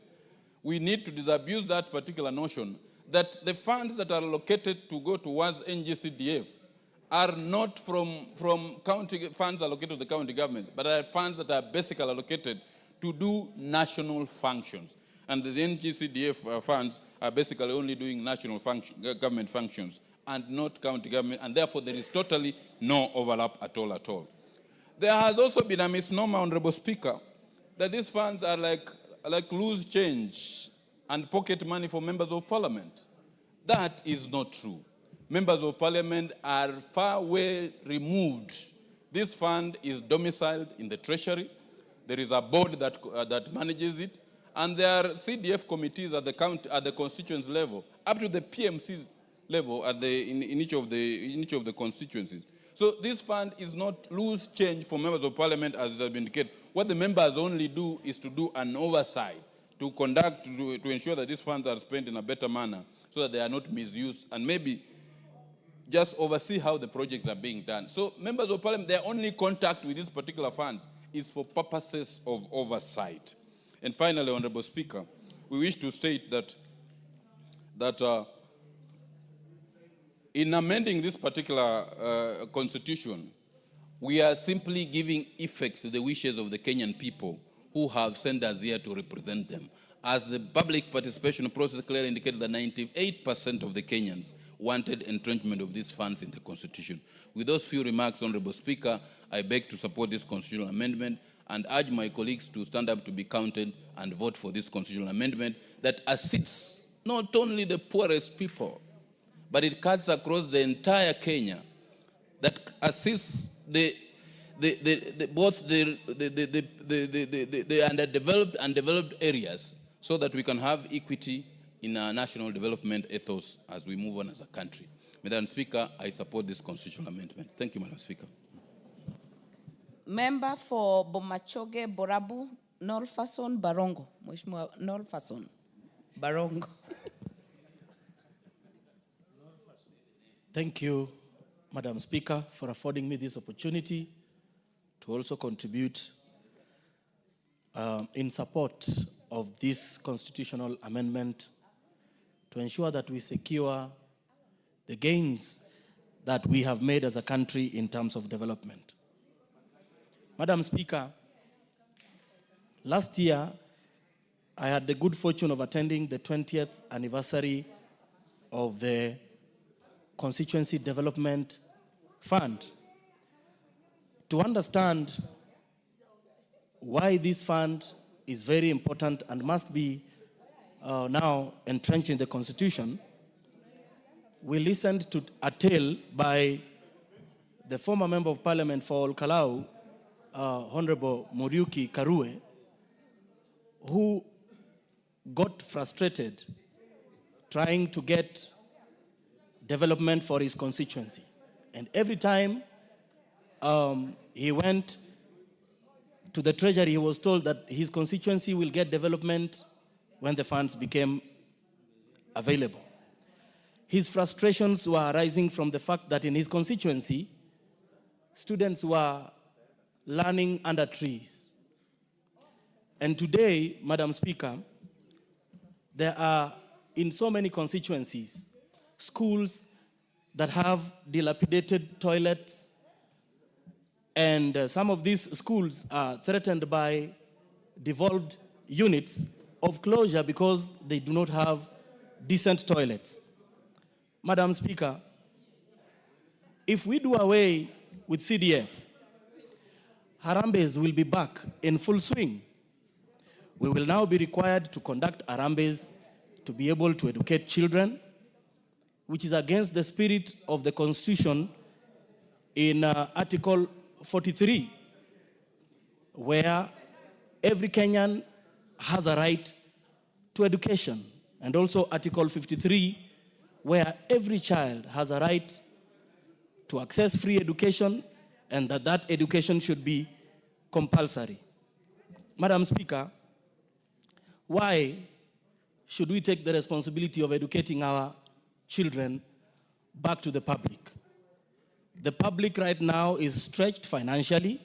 We are struggling, the Kenyans are struggling to put food on their table. It will be the wrong time, Madam Speaker, to take away this fund, because this fund has subsidized education for their children and assures their children of a better future. Madam Speaker, if we take away this fund, most of the ills that have bedeviled this country will be back. We will be back to making sure that we will be back to politicizing basic services for Mwananchi. Madam Speaker, the process of engaging public in determining what is their priority projects in their constituencies is a constitutional requirement. And the current NGCDF, as constituted, has been ensuring that the public have a say in what are the priority projects that have to be undertaken in their constituencies. Madam Speaker, I think the public spoke emphatically by giving their views on what needs to be done going forward. The courts have announced their position that this CDF is currently unconstitutional, and it is upon this House now to make a decision to correct the things that the court has actually raised, so that this fund is now entrenched in the Constitution, so that Kenya can continue to receive the development that ensures that there is equity across the land. For this reason, Madam Speaker, I want to encourage our members, those who are not in the House today, make your way back to Nairobi, make your way back to the chambers, make sure that the overwhelming support we received from the public around the entrenchment of this Constitution becomes a reality this afternoon. Madam Speaker, for these reasons, I support this amendment. Thank you. Member for Nthiwa, Honorable Martin Owino. Equally appreciative, Madam Speaker, for the opportunity to say to our friends, the mover, Senior Counsel Tindia Molo, Chepkonga, and also the second, Sir George Murangara. Madam Speaker, there's no one who is saying that CDF does not work. National government CDF works. What we want to do here is to protect what is working for Kenyans, to remain working for Kenyans, and to lock out these busybodies who keep on going to the courts all the time. Madam Speaker, just speaking from my own constituency, and I know it's the same. If I go to Mary Maingi, constituency is the same. Cynthia, the same. Wherever we go, Matthias here is the same.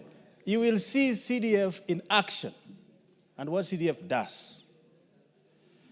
Madam Speaker, in Lewa, where I have 204 schools, 152 primary and 52 secondary schools. Without CDF, before that, children were just sitting in a classroom learning and seeing goats grazing outside. And that is across the nation. Now that has changed because we are building classrooms. We are reducing population in classrooms. Where children used to have 80 in a class, now they are halved.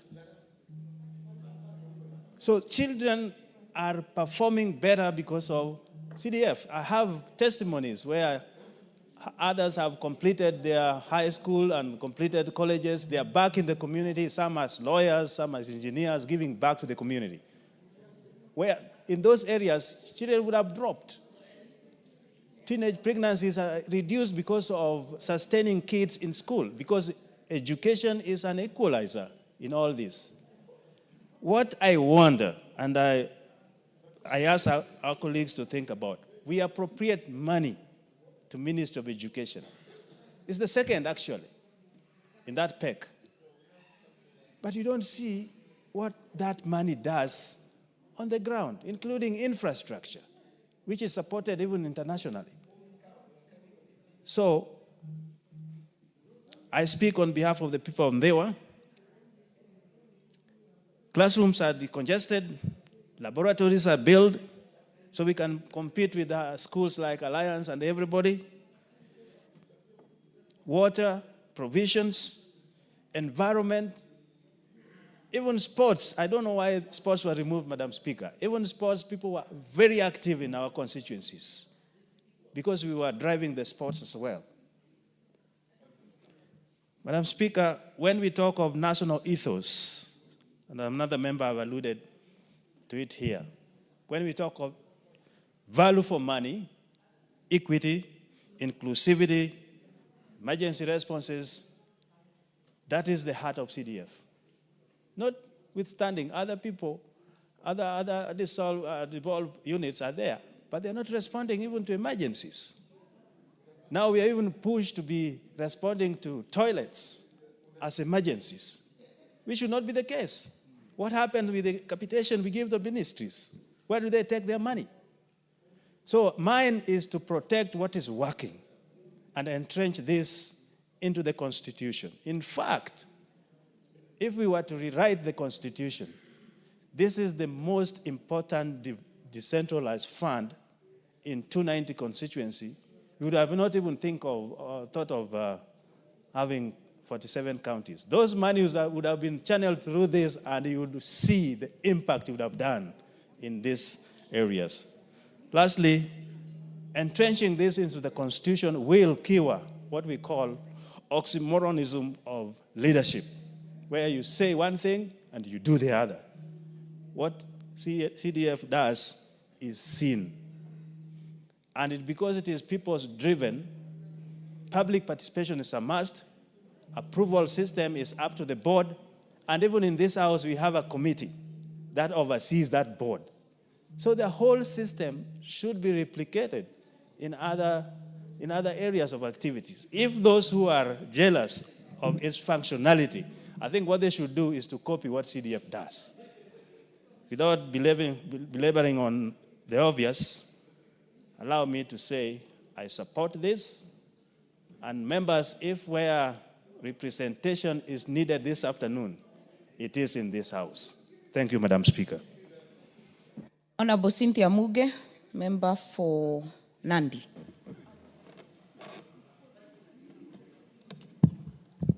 Thank you very much, Madam Speaker, for giving me the opportunity to add my voice to this very important motion on the floor of the House. I appreciate the Honorable Tenda Omolo and the Honorable Chepkonga for the very thoughtful time and sentiments they have been able to put together into this bill, so that finally, Honorable Speaker, the CDF, the GAF, and the newly added Senate Oversight Fund, Honorable Speaker, can finally be entrenched in the Constitution. CDF and GAF, Honorable Speaker, for so many years has been facing a lot of legal challenges. And this is an opportunity, Honorable Speaker, for us to be able to ensure that those legal challenges finally go away, Honorable Speaker.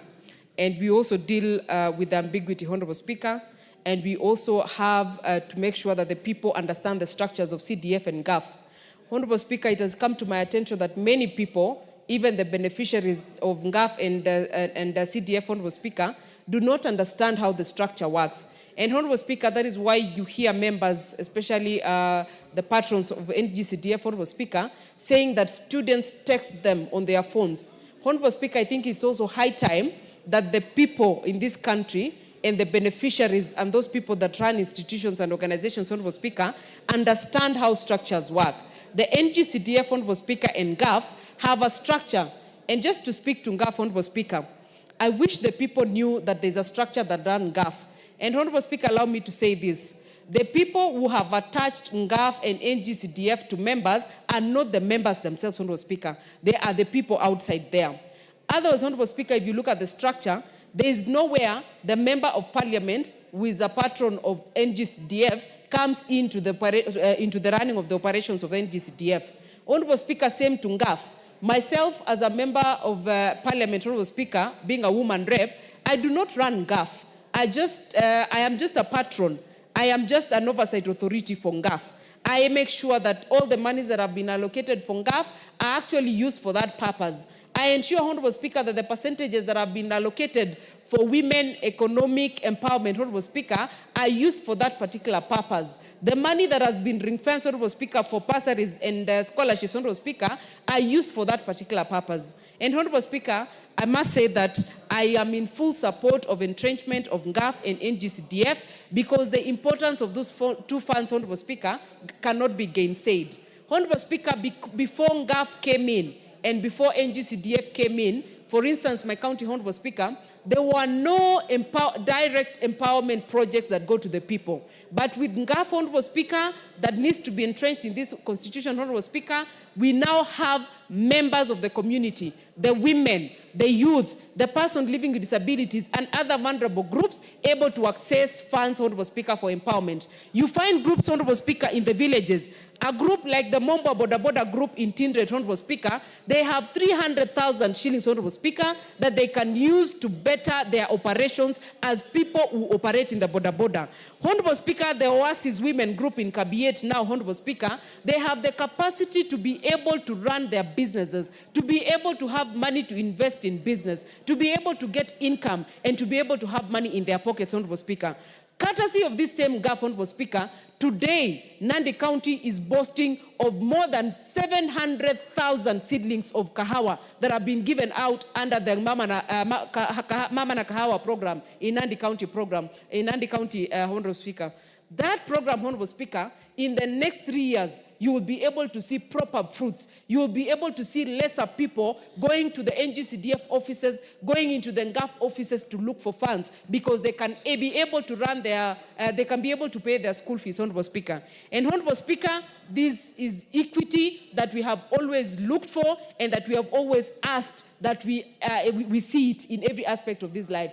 Honorable Speaker, I cannot even give adequate accolades to NGCDF. For me to be here today, Honorable Speaker, I am a product of NGCDF. I got bursary from the office, Gwen office, then Honorable Speaker, in 2013, in 2012. And I appreciate what NGCDF has done to me and to other vulnerable children who needed and require education. Honorable Speaker, when you walk around the constituencies that we come from, you will be able to tell where you are courtesy of a branding that has been done under NGCDF. You will know whether you are in Mgwen, you will know whether you are in Likuyani, you will know whether you are in Sambweni, you will know where you are, courtesy of projects that have been done by NGCDF. And Honorable Speaker, I am in total support of this entrenchment so that, Honorable Speaker, these funds can continue giving services to the people, these funds can continue being important to the people of Kenya. And Honorable Speaker, we are not doing this because we are members of parliament today. I can assure you, Honorable Speaker,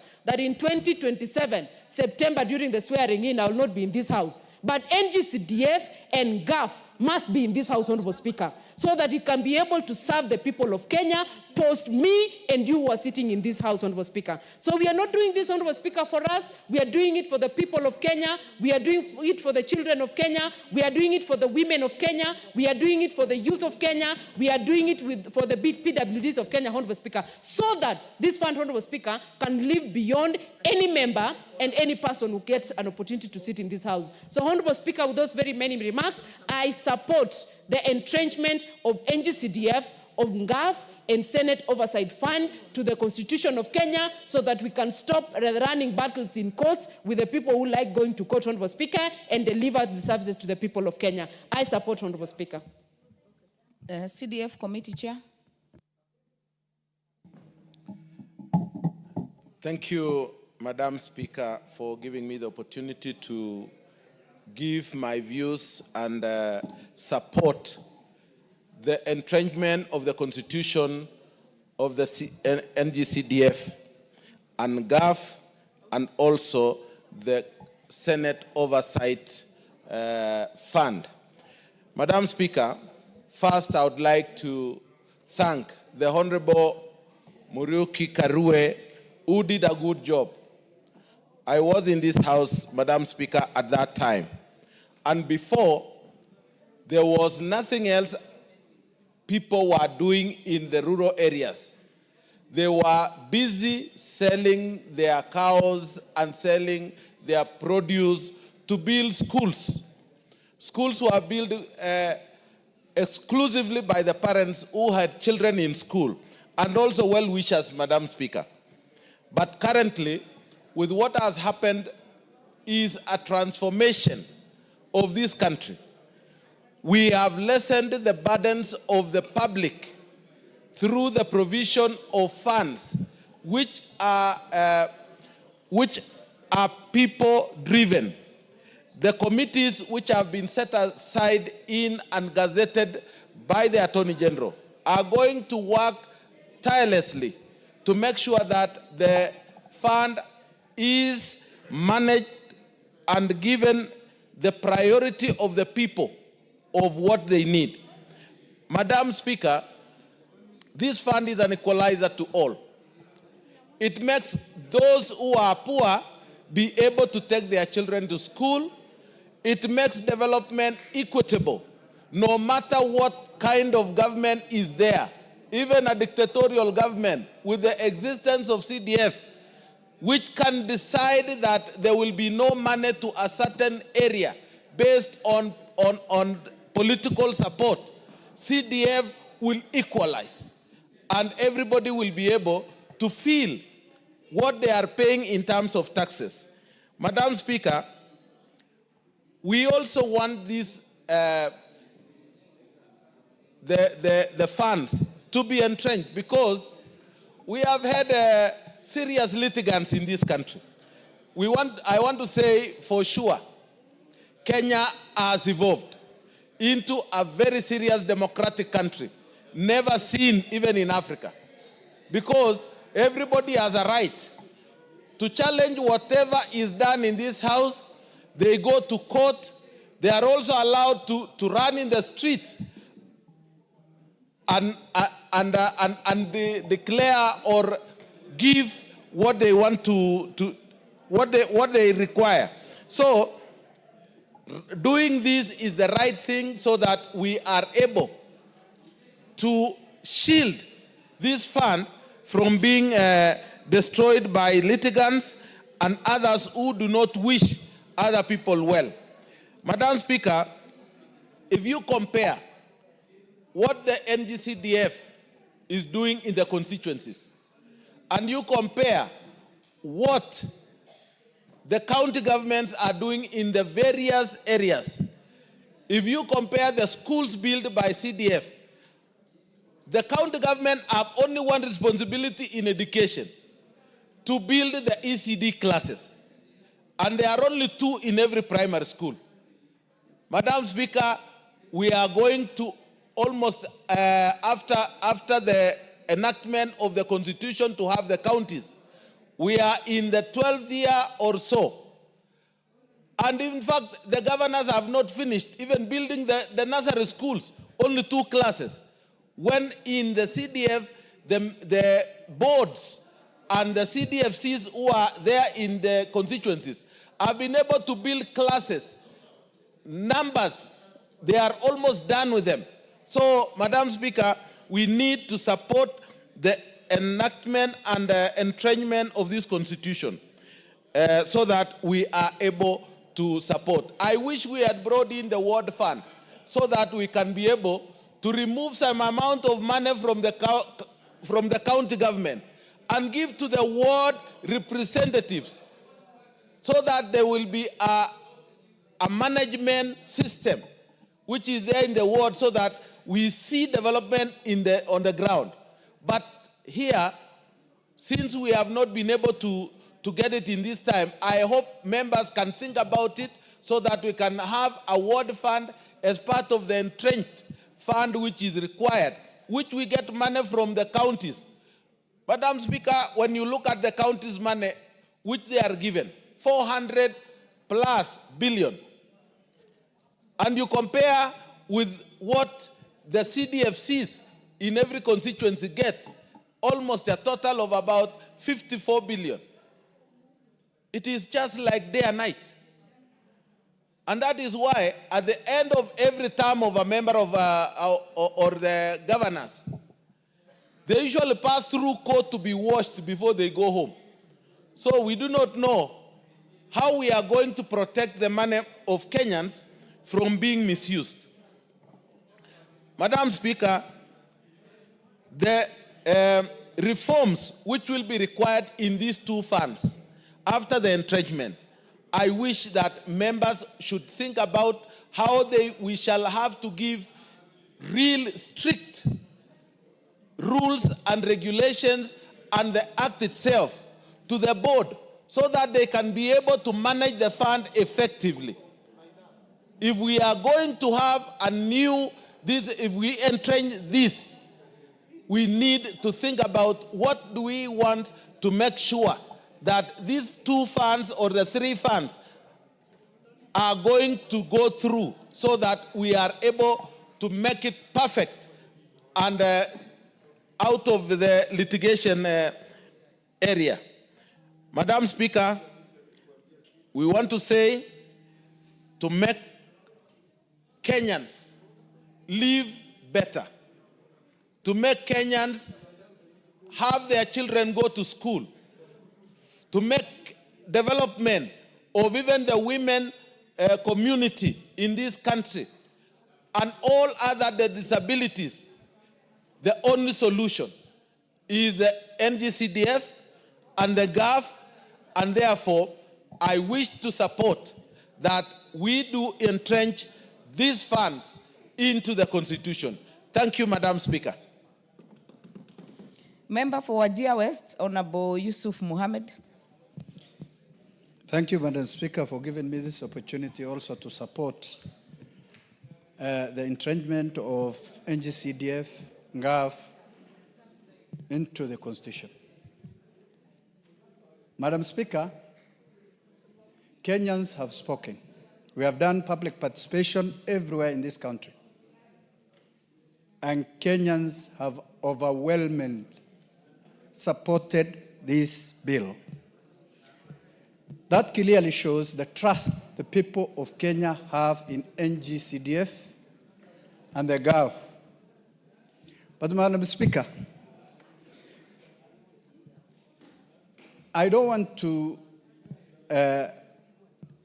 put myself or go to debate with governors who are claiming these specific funds to be abolished or taken off from the records. I want to tell those governors, even if this money today is taken back by the national government, it will not come to the county governments. Why? Because NGCDF functions are very clear and distinct. NGCDF and GAF are doing what the national government functions are specifically education, security, energy, and the rest. My question is, if these funds are polished,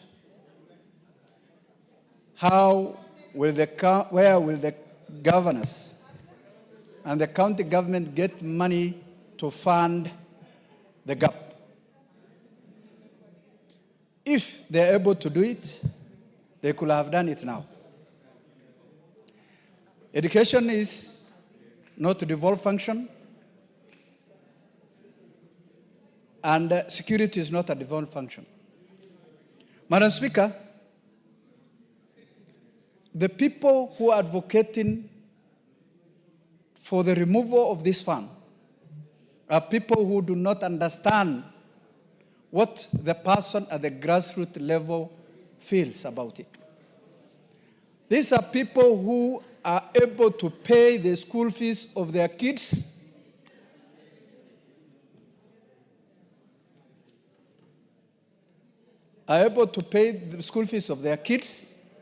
who are able to educate their children, who are able to do other things that NGCDF is doing for the people of Kenya. Madam Speaker, as much as we argue whether we entrench or not, we need to understand the following. One, Madam Speaker, are these funds meant for specific members of parliament? Are the funds being used by members of parliament for their own gains? We all know these funds are used for a specific purpose by a board. The members of parliament are doing their oversight role, which is to confirm and make sure that money are used appropriately and the right way that is required by law. But this notion, Madam Speaker, of some members or Kenyans believe that these funds are used by members of parliament is not here, not there. And I say so. And if I may say, it's hot air. They know, but they're doing it because they don't want these funds to go to the village, at the village level. Madam Speaker, today if we say we abolish these funds, what will happen to the people of Wajir West? What will happen to the schools of the remotest place in this country? The schools that cannot get any infrastructure development from national government since inception, Madam Speaker. And their only source of funding was NGCDF, Madam Speaker. There is no school in Wajir West that was not either built, equipped by CDF, Madam Speaker. That clearly shows this money is doing exactly what the national government and the county government, the two levels of government, were supposed to do, Madam Speaker. Madam Speaker, it will be very unfair to the people of Wajir West if these funds are removed, Madam Speaker. On behalf of the people of Wajir West, Madam Speaker, I want to put on records that these funds should be entrenched in the Constitution, Madam Speaker. Madam Speaker, I have seen some busybodies, I say so, who are always running to the courts to challenge whatever is good for this country, Madam Speaker.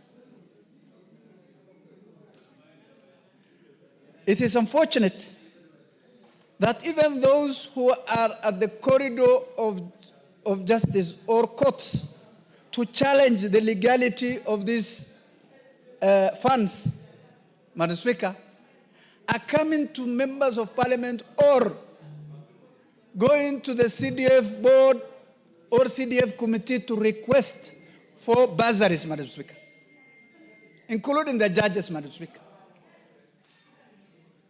They go to the CDF committee of their constituency to request for funds.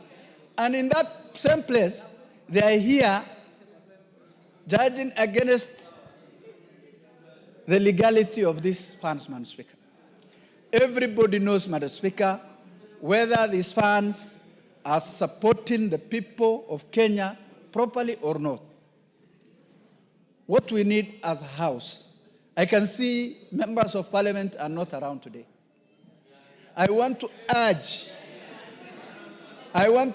everybody to come so that we get to third.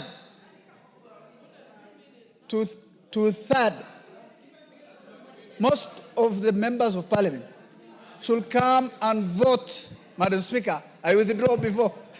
Honorable Beatrice Kemei, what is out of order? Thank you, Madam Speaker. Is it in order for the honorable member to say that members of Parliament are not in this House? They are not here. And we are all here, Honorable Speaker. Let him debate on what he wants to say, but not to say that we are not here. Honorable Mohammed has already corrected, and I think what what you mean is that we must attain 2:33 in the afternoon. Yes, Madam Speaker. Madam Speaker, we must attain to 2:33 today so that we entrench this into the Constitution, Madam Speaker.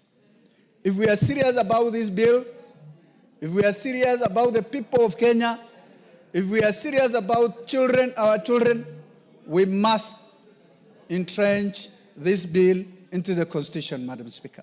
With those few remarks, I support the bill, Madam Speaker. Thank you for giving me. Honorable member for Nairobi, Honorable Pasaris. Thank you, Madam Speaker, for giving me this opportunity to contribute to the bill on entrenching NGCDF, GAF, and creating an oversight Senate fund as well.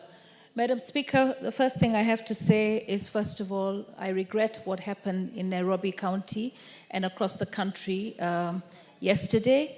What was supposed to be a peaceful demonstration was not peaceful. Lots of people ended up losing their lives. So many others were injured. And on top of it, a lot of people lost property. And Nairobi came to a standstill, as did many other parts of the country. And I want to appeal to the civil society organizations and all those that have good, huge followings on social media, that we have only one country. And if we do not respect that we have only one country and the situation that this country finds itself right now, with heightened unemployment, with limited budgets to fulfill the needs of the entire country, you know, just coming out and calling and, you know, thinking it's a beautiful selfie moment, let's undermine the police service and expect them to serve us. Seeing a policewoman get brutally kicked by the public, seeing another policeman get attacked. I'm not saying that what the police did in terms of exercising, you know, not exercising restraint and shooting innocent participants in the demonstrations. What I want to say is, when you push the police to the limits that we are pushing them, knowing that there's one policeman for 500, and when we threaten their own safety, then we are also asking for trouble. And I believe that everybody yesterday is culpable. It's not just the police that shot.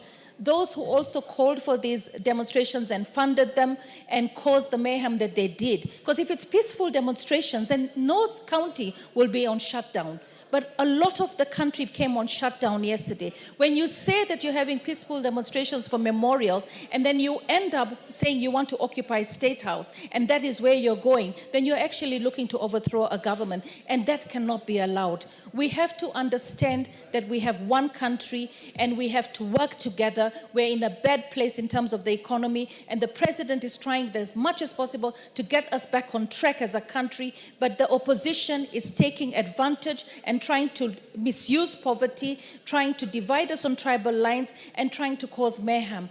The lives that were lost is not blood on the police hands. It's blood on the politicians that funded this. It is blood on the civil society movements. And I also want to talk to Kenya Law Society. You know, you're the law society, not just for the civil society. You're the law society for the entire country. You're the law society for that woman who lost her shop.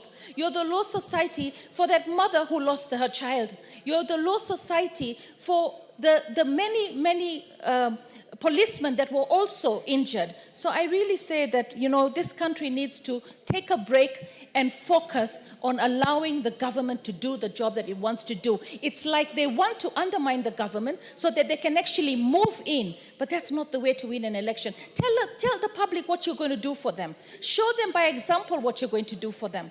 Before I became an elected woman, leader of parliament, I was already a leader. I had already done the projects of Adopt a Light. I was already employing deaf people. What are you doing? You came out of government, you want to get into government, and you're promising things. We have a former Chief Justice who's also trying to do that. So for me, I really feel that we need to focus on ensuring that we have peace in this country. Honorable Bensouda, what is out of order? Don't tell me to sit. We are legislators. We Honorable Bensouda, right, address the speaker. Thank you, Speaker. I'm sorry I withdraw. What I wanted to ask, is it in order? We are debating NGCDF GAF, but I'm hearing very, very fundamental contribution on police brutality and any other issue that we should do. Could the contributor, the honorable member for from Nairobi County, explain whether that is related to enshrining NGCDF GAF into the Constitution? Thank you. Honorable Passaris, by the standing orders, you will maintain relevance to the debate. Thank you, Madam Speaker. But I cannot be ignorant of what happened in my county yesterday and in the country at large. As legislators and representatives of the people, it will be amiss on me not to offer condolences to all the people that have lost their loved ones and continue to lose their loved ones because civil society cannot hold itself and its horses, and the political wing is also trying to undermine the country. Madam Speaker, as I stand here, I speak as a patron of GAF. I have seen all these funds, GAF and NGCDF, being riddled with many, many court battles. And the thing is, nobody wants to understand the impact that these funds have on the society. When you look at NGCDF, the first time I came to know was NGCDF when I got into Parliament was when the late Honorable Ken Okoth called me to Kibra and showed me we were opening a school that was funded by NGCDF. It was not him that funded it. It was not Kibra, Ken Okoth, who funded it. It was him, and him as the MP ensuring that the fund that was what was provided for Kibra was actually doing the job that is supposed to be done, and making sure that the direction and the standards he's giving and guidance. But the fund was actually being oversighted by committee members appointed and an NGCDF board member. So they were the ones who took and owned the project. But him as the area MP would give leadership. For instance, I am the patron of GAF. GAF receives a lot of money, for Constituency Development Fund. GAF receives a lot of money in terms of various votes. One of the votes that we have is county-wide vote. And in the county-wide vote, when we realized that the committee members came and said, we have a problem with SGBV, we actually decided to save the money, look for the land, and we're putting up the first county-owned safe house and shelter in Nairobi County. That would not have been done if we just said that we leave everything to the governors and the executive. Nobody had thought of building a safe house in Nairobi. And I've seen a number of women reps also deal with safe houses, deal with rehab centers. So there are gaps and there are voids. And those gaps and voids are being filled with these funds. We also have a situation where, for instance, during COVID, We had Mama Fuas come to us and say, you know what, now we can't go into people's houses to wash clothes because of COVID. And our businesses are going down. This is how we raise our money. GAF together, the committee sat together and said, why don't we create stations for them to be able to operate? So we put in washing machines, dryers, and ironing boards and gave them the equipment so that they would be able to conduct their business. So that was something that a gap is bridged by the National Government Affirmative Action Fund. There's so many other projects. We also empower people to be able to start businesses in terms of portion meals, in terms of TV centers, in terms of motorbikes for the border. This fund has its role. And I believe to always be going into court, in and out of court, and derailing the progress of the funds in terms of bursaries, in terms of affirmative action, in terms of persons living with disability provisions, in terms of education, in terms of police stations. I've seen police stations funded. I mean, when you go to Ruaraka, Honorable TJ Kajwang has put a police station. These are gaps. We even had the judiciary once come and engage us as members of parliament in saying, you know, we need courts and we want you to help allocate some money for us to build courts closer to the people. So for me, this fund needs to be entrenched in law so that it stops being taken to and from, so that it can continue the good work that it's done. After 20 years, you come back and say this fund should be gone. Do you know other countries actually want the fund because the MPs are not able to actually see that the grassroots is getting met in terms of its need. So, Madam Speaker, as I stand here, I really hope that we will be able to entrench this into law, and I hope that GAF can also be apportioned to a percentage like NGCDF, so as the economy grows, GAF fund grows. It cannot be a standard blanket 3 billion. It has to be entrenched into law so that we can be able to grow as the economy grows. So I stand here and I support all these funds so that we can be able to effectively deliver what we've been delivering to the grassroots in real time as it's required through the various structures that have been put in place, where I am just a patron, the MP is just a patron, and we can be able to ensure that our people are served very well. Thank you very much. Member for Nambale, Honorable Geoffrey Mulanya. Thank you, Madam Speaker, for giving me the opportunity to add my voice on this particular bill. Madam Speaker, the fight against NGCDF is not just the fight on the fund. This is a misplaced fight whereby we find many people wants to fight members of parliament. They wrongly direct the anchor onto this particular fund. Madam Speaker, when you walk around the country, you realize the gains made by this particular fund. And especially in my constituency where I come from, in Nambale, we have many schools that have been constructed, new schools that have been brought up using NGCDF. And Madam Speaker, you know that Article 53 guarantees the Kenyan children free basic education. How do you achieve this? It will not be achievable, Madam Speaker, if our children are covering a distance of 2-3 kilometers to go and come back from school. And Madam Speaker, in Nambale constituency, we have earmarked 6 new schools. To achieve this, the only fund that can help the people of Nambale is the NGCDF, that through the national government, we can have the funds available to have these new schools and have our children accessing schools near by their homes. And Madam Speaker, even the judges that sit in these courts and decide on these particular cases, they are products that who came through the schools that most of them came through government schools. But considering the current times, we cannot have that the modern children covering a distance of 3 kilometers to attend school. And that's why we are saying that we should have a fund whereby we reduce this particular coverage for our children so that they can have a lesser distance to attend to the school. Madam Speaker, we note that we have the administrative units. Initially, in most parts of our country, chiefs and assistant chiefs never used to have offices. All these gains made so that our people can be served properly by the administrative units has been made through the NGCDF funds. So when we withdraw this particular fund, because people are saying that the NGCDF is a pocket change for the members of parliament, will be causing great injustice to the people of Kenya.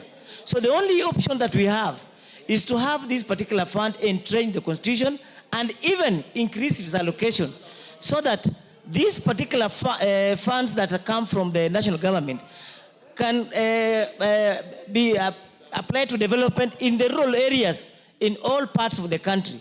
Even if we say that the fund offends the doctrine of separation of powers, Madam Speaker, we must appreciate that the funds that are channeled to the NGCDF funds are only applied to the national government fund functions, which is education, security, and administration.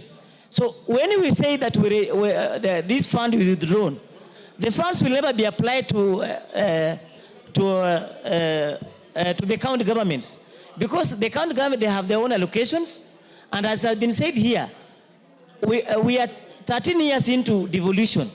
But in many parts of this country, you find that there are schools without ECD classes.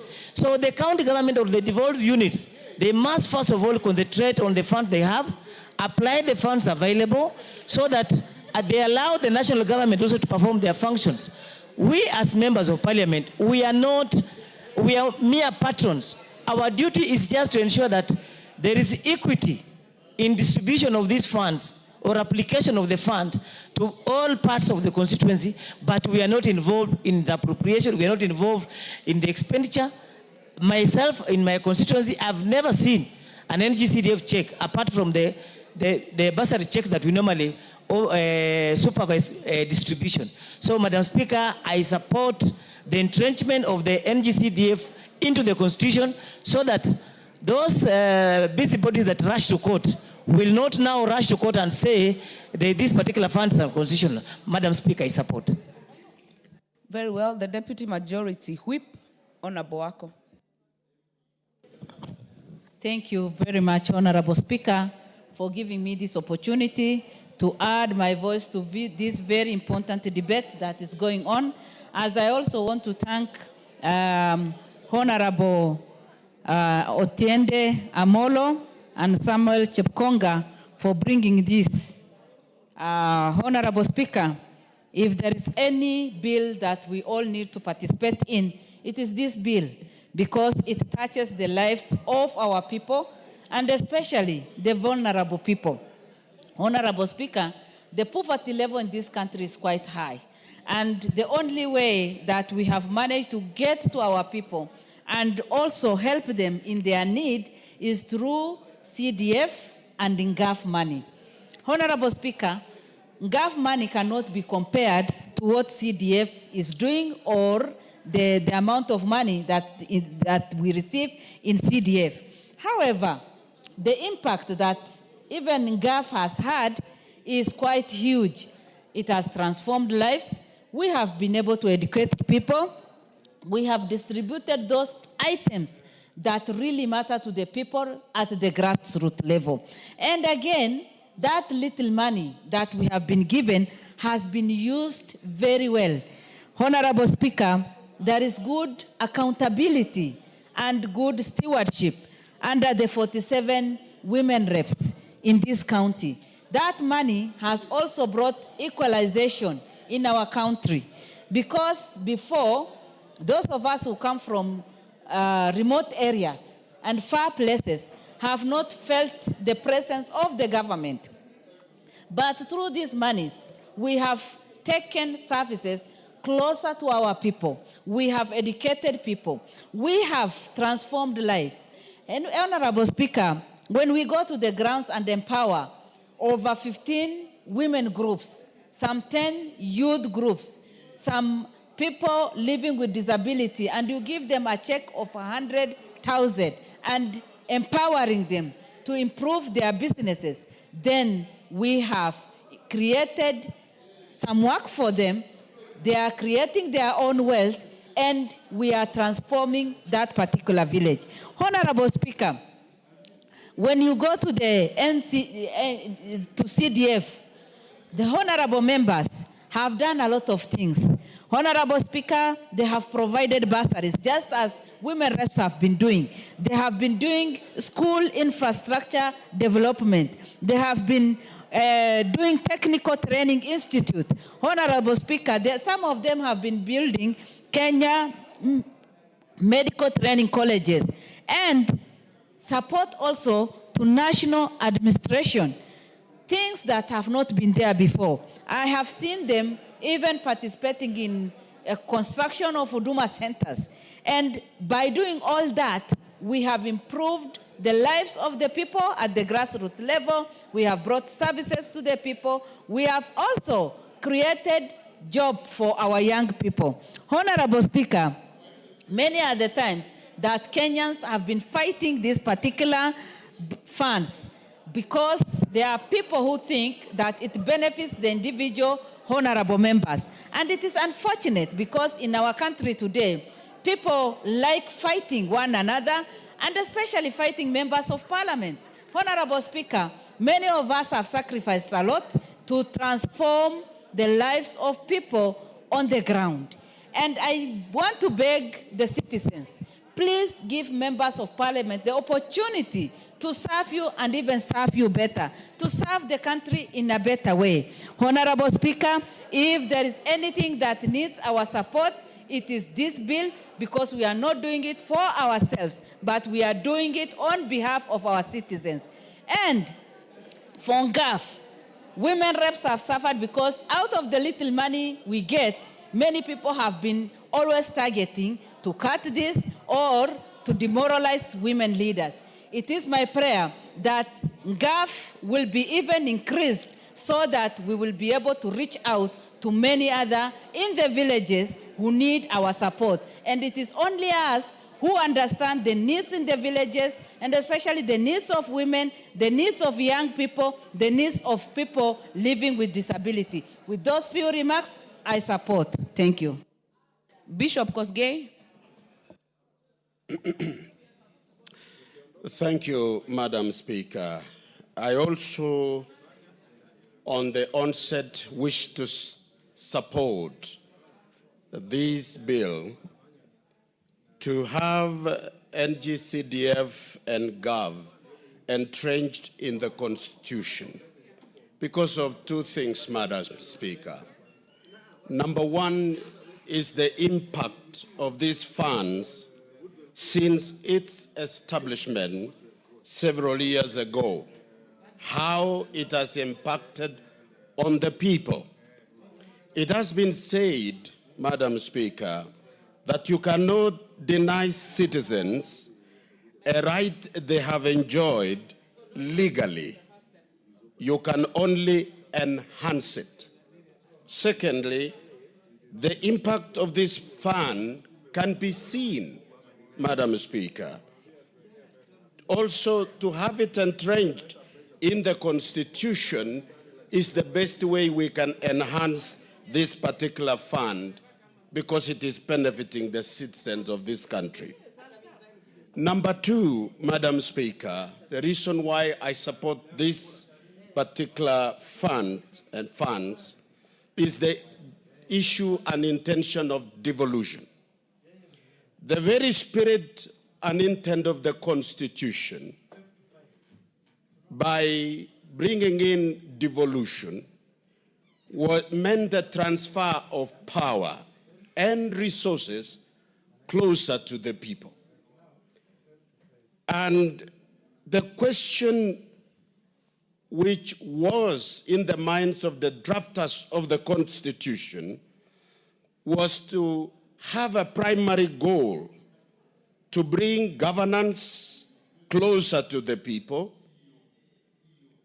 fostering greater participation by the public, and equitable resource allocation. Madam Speaker, the question before us should not be whether or not we should have NGCDF or GAV, but how do we enhance devolution? Parliament undertake this afternoon on their behalf to entrench it in the Constitution, to appreciate that this is one way we are enhancing devolution in our country. With that, Madam Speaker, I support. Thank you. Very well. Honorable Member for Teso North, Honorable Kaunya. Thank you, Honorable Speaker. Honorable Speaker, I want to lend my voice to this and say I support this amendment, Constitution of Kenya Amendment Bill 2025, to entrench the CDF and the GAF as well as the Senate oversight into the Constitution. Honorable Speaker, I want to emphasize one important thing that NGCDF has done in the country.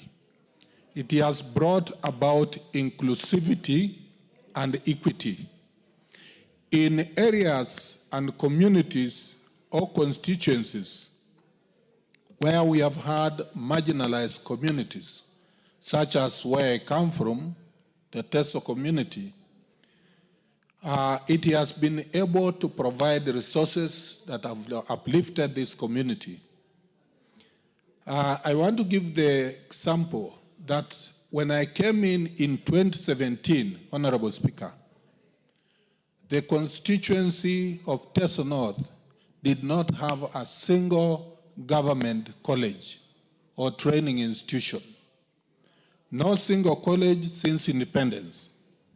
And because through the NGCDF, we've been able to establish, the committee worked around the clock and established 4 institutions. These 4 institutions today have over 4,000 students. Honorable Speaker, the institutions such as the Kenya Medical Training College has over 700 students. And these students walk from home, from their villages to the college, and therefore the cost of training goes down. Even the poorer sections of the community are able to access education. We have a TTI which has over 3,000 students. We were able to establish a National Youth Service Institute that has been able to be operationalized through NGCDF. And we have also been able to establish a KIBIT, Kenya Institute of Highway and Building Technology. Honorable Speaker, without this, an area such as that, and there are many areas that have been marginalized in this country, would not have the opportunity for development. And therefore, NGCDF entrenchment is key to ensuring that we entrench inclusivity and equity in development in this country. Secondly, Honorable Speaker, I want to say the entrenchment of these funds is going to address poverty alleviation in various areas that are affected. Children who are unable to access education because of poverty, Honorable Speaker, have been able to get through bursaries. It is only the NGCDF bursaries that are felt on the ground. And because many of these children could not access education, the bursary we need actually to enhance, and therefore entrenching it is going to help us to ensure that access to education is open to even poor children. Honorable Speaker, again, if I give the example of my constituency, we have had more than 2,000 students sponsored, fully sponsored by CDF in various colleges and to undertake different courses. At the same time, we see that in terms of bursaries, we have had more than 30,000 who have been able to benefit from bursaries, and therefore they are kept in school, they are able to perform. Honorable Speaker, apart from construction of infrastructure and schools and the sponsorship for these children, the CDF fund particularly has done a lot on schools. in the improving infrastructure of schools. And Honorable Speaker, in this particular fund, I support the idea of entrenching because, again, Kenya has been experimenting on these development strategies or ways by which we progress as a country. At the independence, you'll recall, Honorable Speaker, we had the sessional paper number 10 of 1965 on African socialism and its application to development in Kenya. One of the things that we were trying to experiment then is to see how best we can achieve equity, development, and of course distribution of resources as well as political devolution of sort. We had talked of regionalism that time.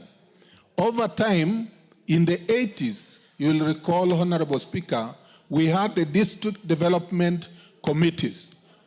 Honorable Speaker, I happen to have been one of those days of when we had the DDCs. I was a DC at one stage, and it was an instrument that the government was trying to ensure that resources, there's participation by local leadership, as well as all the departments at the district level in planning and ensuring that these resources reach the ground. This particular DDC, after the devolution brought in now the counties. The whole experiment of counties and the whole experiment of what we have been applying, that is the CDF, is actually a progression. Honorable Speaker, I want to support that as of today, this NGCDF particularly has proved to be a fund that is working. And therefore, we need to entrench it in the Constitution, as well as we have now counties as devolved units. I wish that this Honorable House will come back after entrenching this. We should be able to consider entrenching the Ward Development Fund, and this Ward Development Fund will ensure that the devolved funds that go to counties, Honorable Speaker, can reach to the grassroots. So as the Constituency Development Fund, which is national government funds, reach the constituencies, we also want the ones that are in the county government to reach the wards. And therefore, the public will really feel the development that is required. So, Honorable Speaker, I thank you for giving me this opportunity, and I support the entrenchment of NGCDF, the NGAF, as well as the Senate Oversight Fund in this Constitution. I also want to urge all members, let us all turn up and give the 2/3. Thank you, Honorable Speaker. Member for Mandera, she has walked out. Member for Kwanza. It's a lovely opportunity. First and foremost, I want to take this opportunity to thank the two members of Parliament, Honorable Chikonga and Otieno, for coming up with this so that can entrench the NGCDF into the Constitution. Madam Speaker, without going, I think we have talked so much about it. And those who are opposing this particular NGCDF, CAF, and of course the oversight fund by the senators, are those staying in Nairobi. I can tell you, they don't even go home. They don't even know what is happening at home. You ask, and I met one of them, a very senior lawyer, and asked him, "How have you been?" "Oh, how's home?" He has not been at home to see exactly what NGCDF has done, what CAF has done, and oversight has done.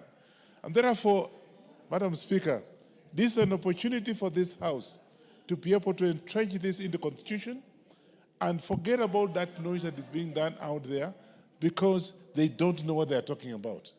They are talking because they just want to talk for the sake of it, to meet their presence, whatever it is. Some of them, I think, are even very senior lawyers. And therefore, I want to take this opportunity again to say, without NGCDF, what this country will go through. And you can ask me, it means we'll go back to Harambe. Even the students who are supposed to go to school, and we're supposed to do that, Madam Speaker, it means we're going back to Harambe to take our children, once go to Form 1, Form 2, Form 3, parents will be coming to you as members of the parliament, as a women rep, as a senate, that now my child is supposed to go to school and they have no money. So because of the structure that we have put in place, the NGCDF has taken care of that. I don't get involved at all. All I know that I do the oversight, and they have done a very good job, because I know it's a very broad-based. Even my district sub-county commission is involved. And then, of course, a committee is also involved. Very representative. For me, I come from Trans Nzoia. It's a small Kenya. And I can tell you, Madam Speaker, we have had a very good presentation of this, and it has done a lot of. You go to Kwanza, go to any one of the constituencies in this country, you can see what CDF has done. In the absence of CDF, Madam Speaker, we're going back to Harambe, where we have to go back and ask, okay, fine, we want to build up a second school, a primary school here, there are no classroom, even the toilets, you'll do Harambe. But CDF, all you need to do, you get information from the committee of the particular school, and that's it. They want this CDF to go to the county. It's actually a joke, because I come from a county, and you can see even ECD, construction of ECDs are not there. So what does it mean? You take this to the county, and all you are doing is that you are enabling our brothers and sisters who are at home, the governors, what have you, to use money. And most of it, we have had cases in the courts where they have been accused of misuse of the money. So assume now you take the money to whatever county. I don't want to mention my county. In fact, today as we are talking, my governor is actually in trouble because of misuse of the money. Now assume now you are taking the CDF for 5 constituencies to the county. What will you get? Nothing. You'll be hearing nothing but court cases. And therefore, Madam Speaker, this afternoon, let's put this particular funding in the Constitution, and we are not begging anybody. It's all right, because we want to avoid the problems that we've been having in the past. We avoid Harambes. Those of you who don't know, some of us have been here for quite some time. Those were the days when you will be asked, okay, now you see, whatever it is, you want to build up a lot, even toilets. Then you have to call for the Harambes. That again is not something that we have to go forward, and therefore this is an opportunity for us this afternoon, Madam Speaker, for each one of us to be able to come and please let's vote for this so they can be able to entrench this into the Constitution. And the last one and not least, Madam Speaker, I also want to take this opportunity to remind members of Parliament that we don't get involved in this running of the CDF. All we do is oversight. And I've not had anybody being taken to court because he used the money from the CDF. None, or a CAF, or even the senators. So again, we'll be able to assist the senators to be able to do the oversight in our sub-counties and counties, and therefore we pass this afternoon so we can go a way forward. May I take this opportunity to say thank you very much for the opportunity and the support. Thank you very much. Unfortunately, members, our time for the morning session is up. We take note that there is a lot of interest, and I have requested the clerk to note members who have been queuing. As long as you'll be in the House, you'll get the first opportunity in the afternoon to make your contributions. Order, members. And the time being 1:01 p.m., this House stands adjourned until Thursday, 26 June 2025 at 2:30 p.m.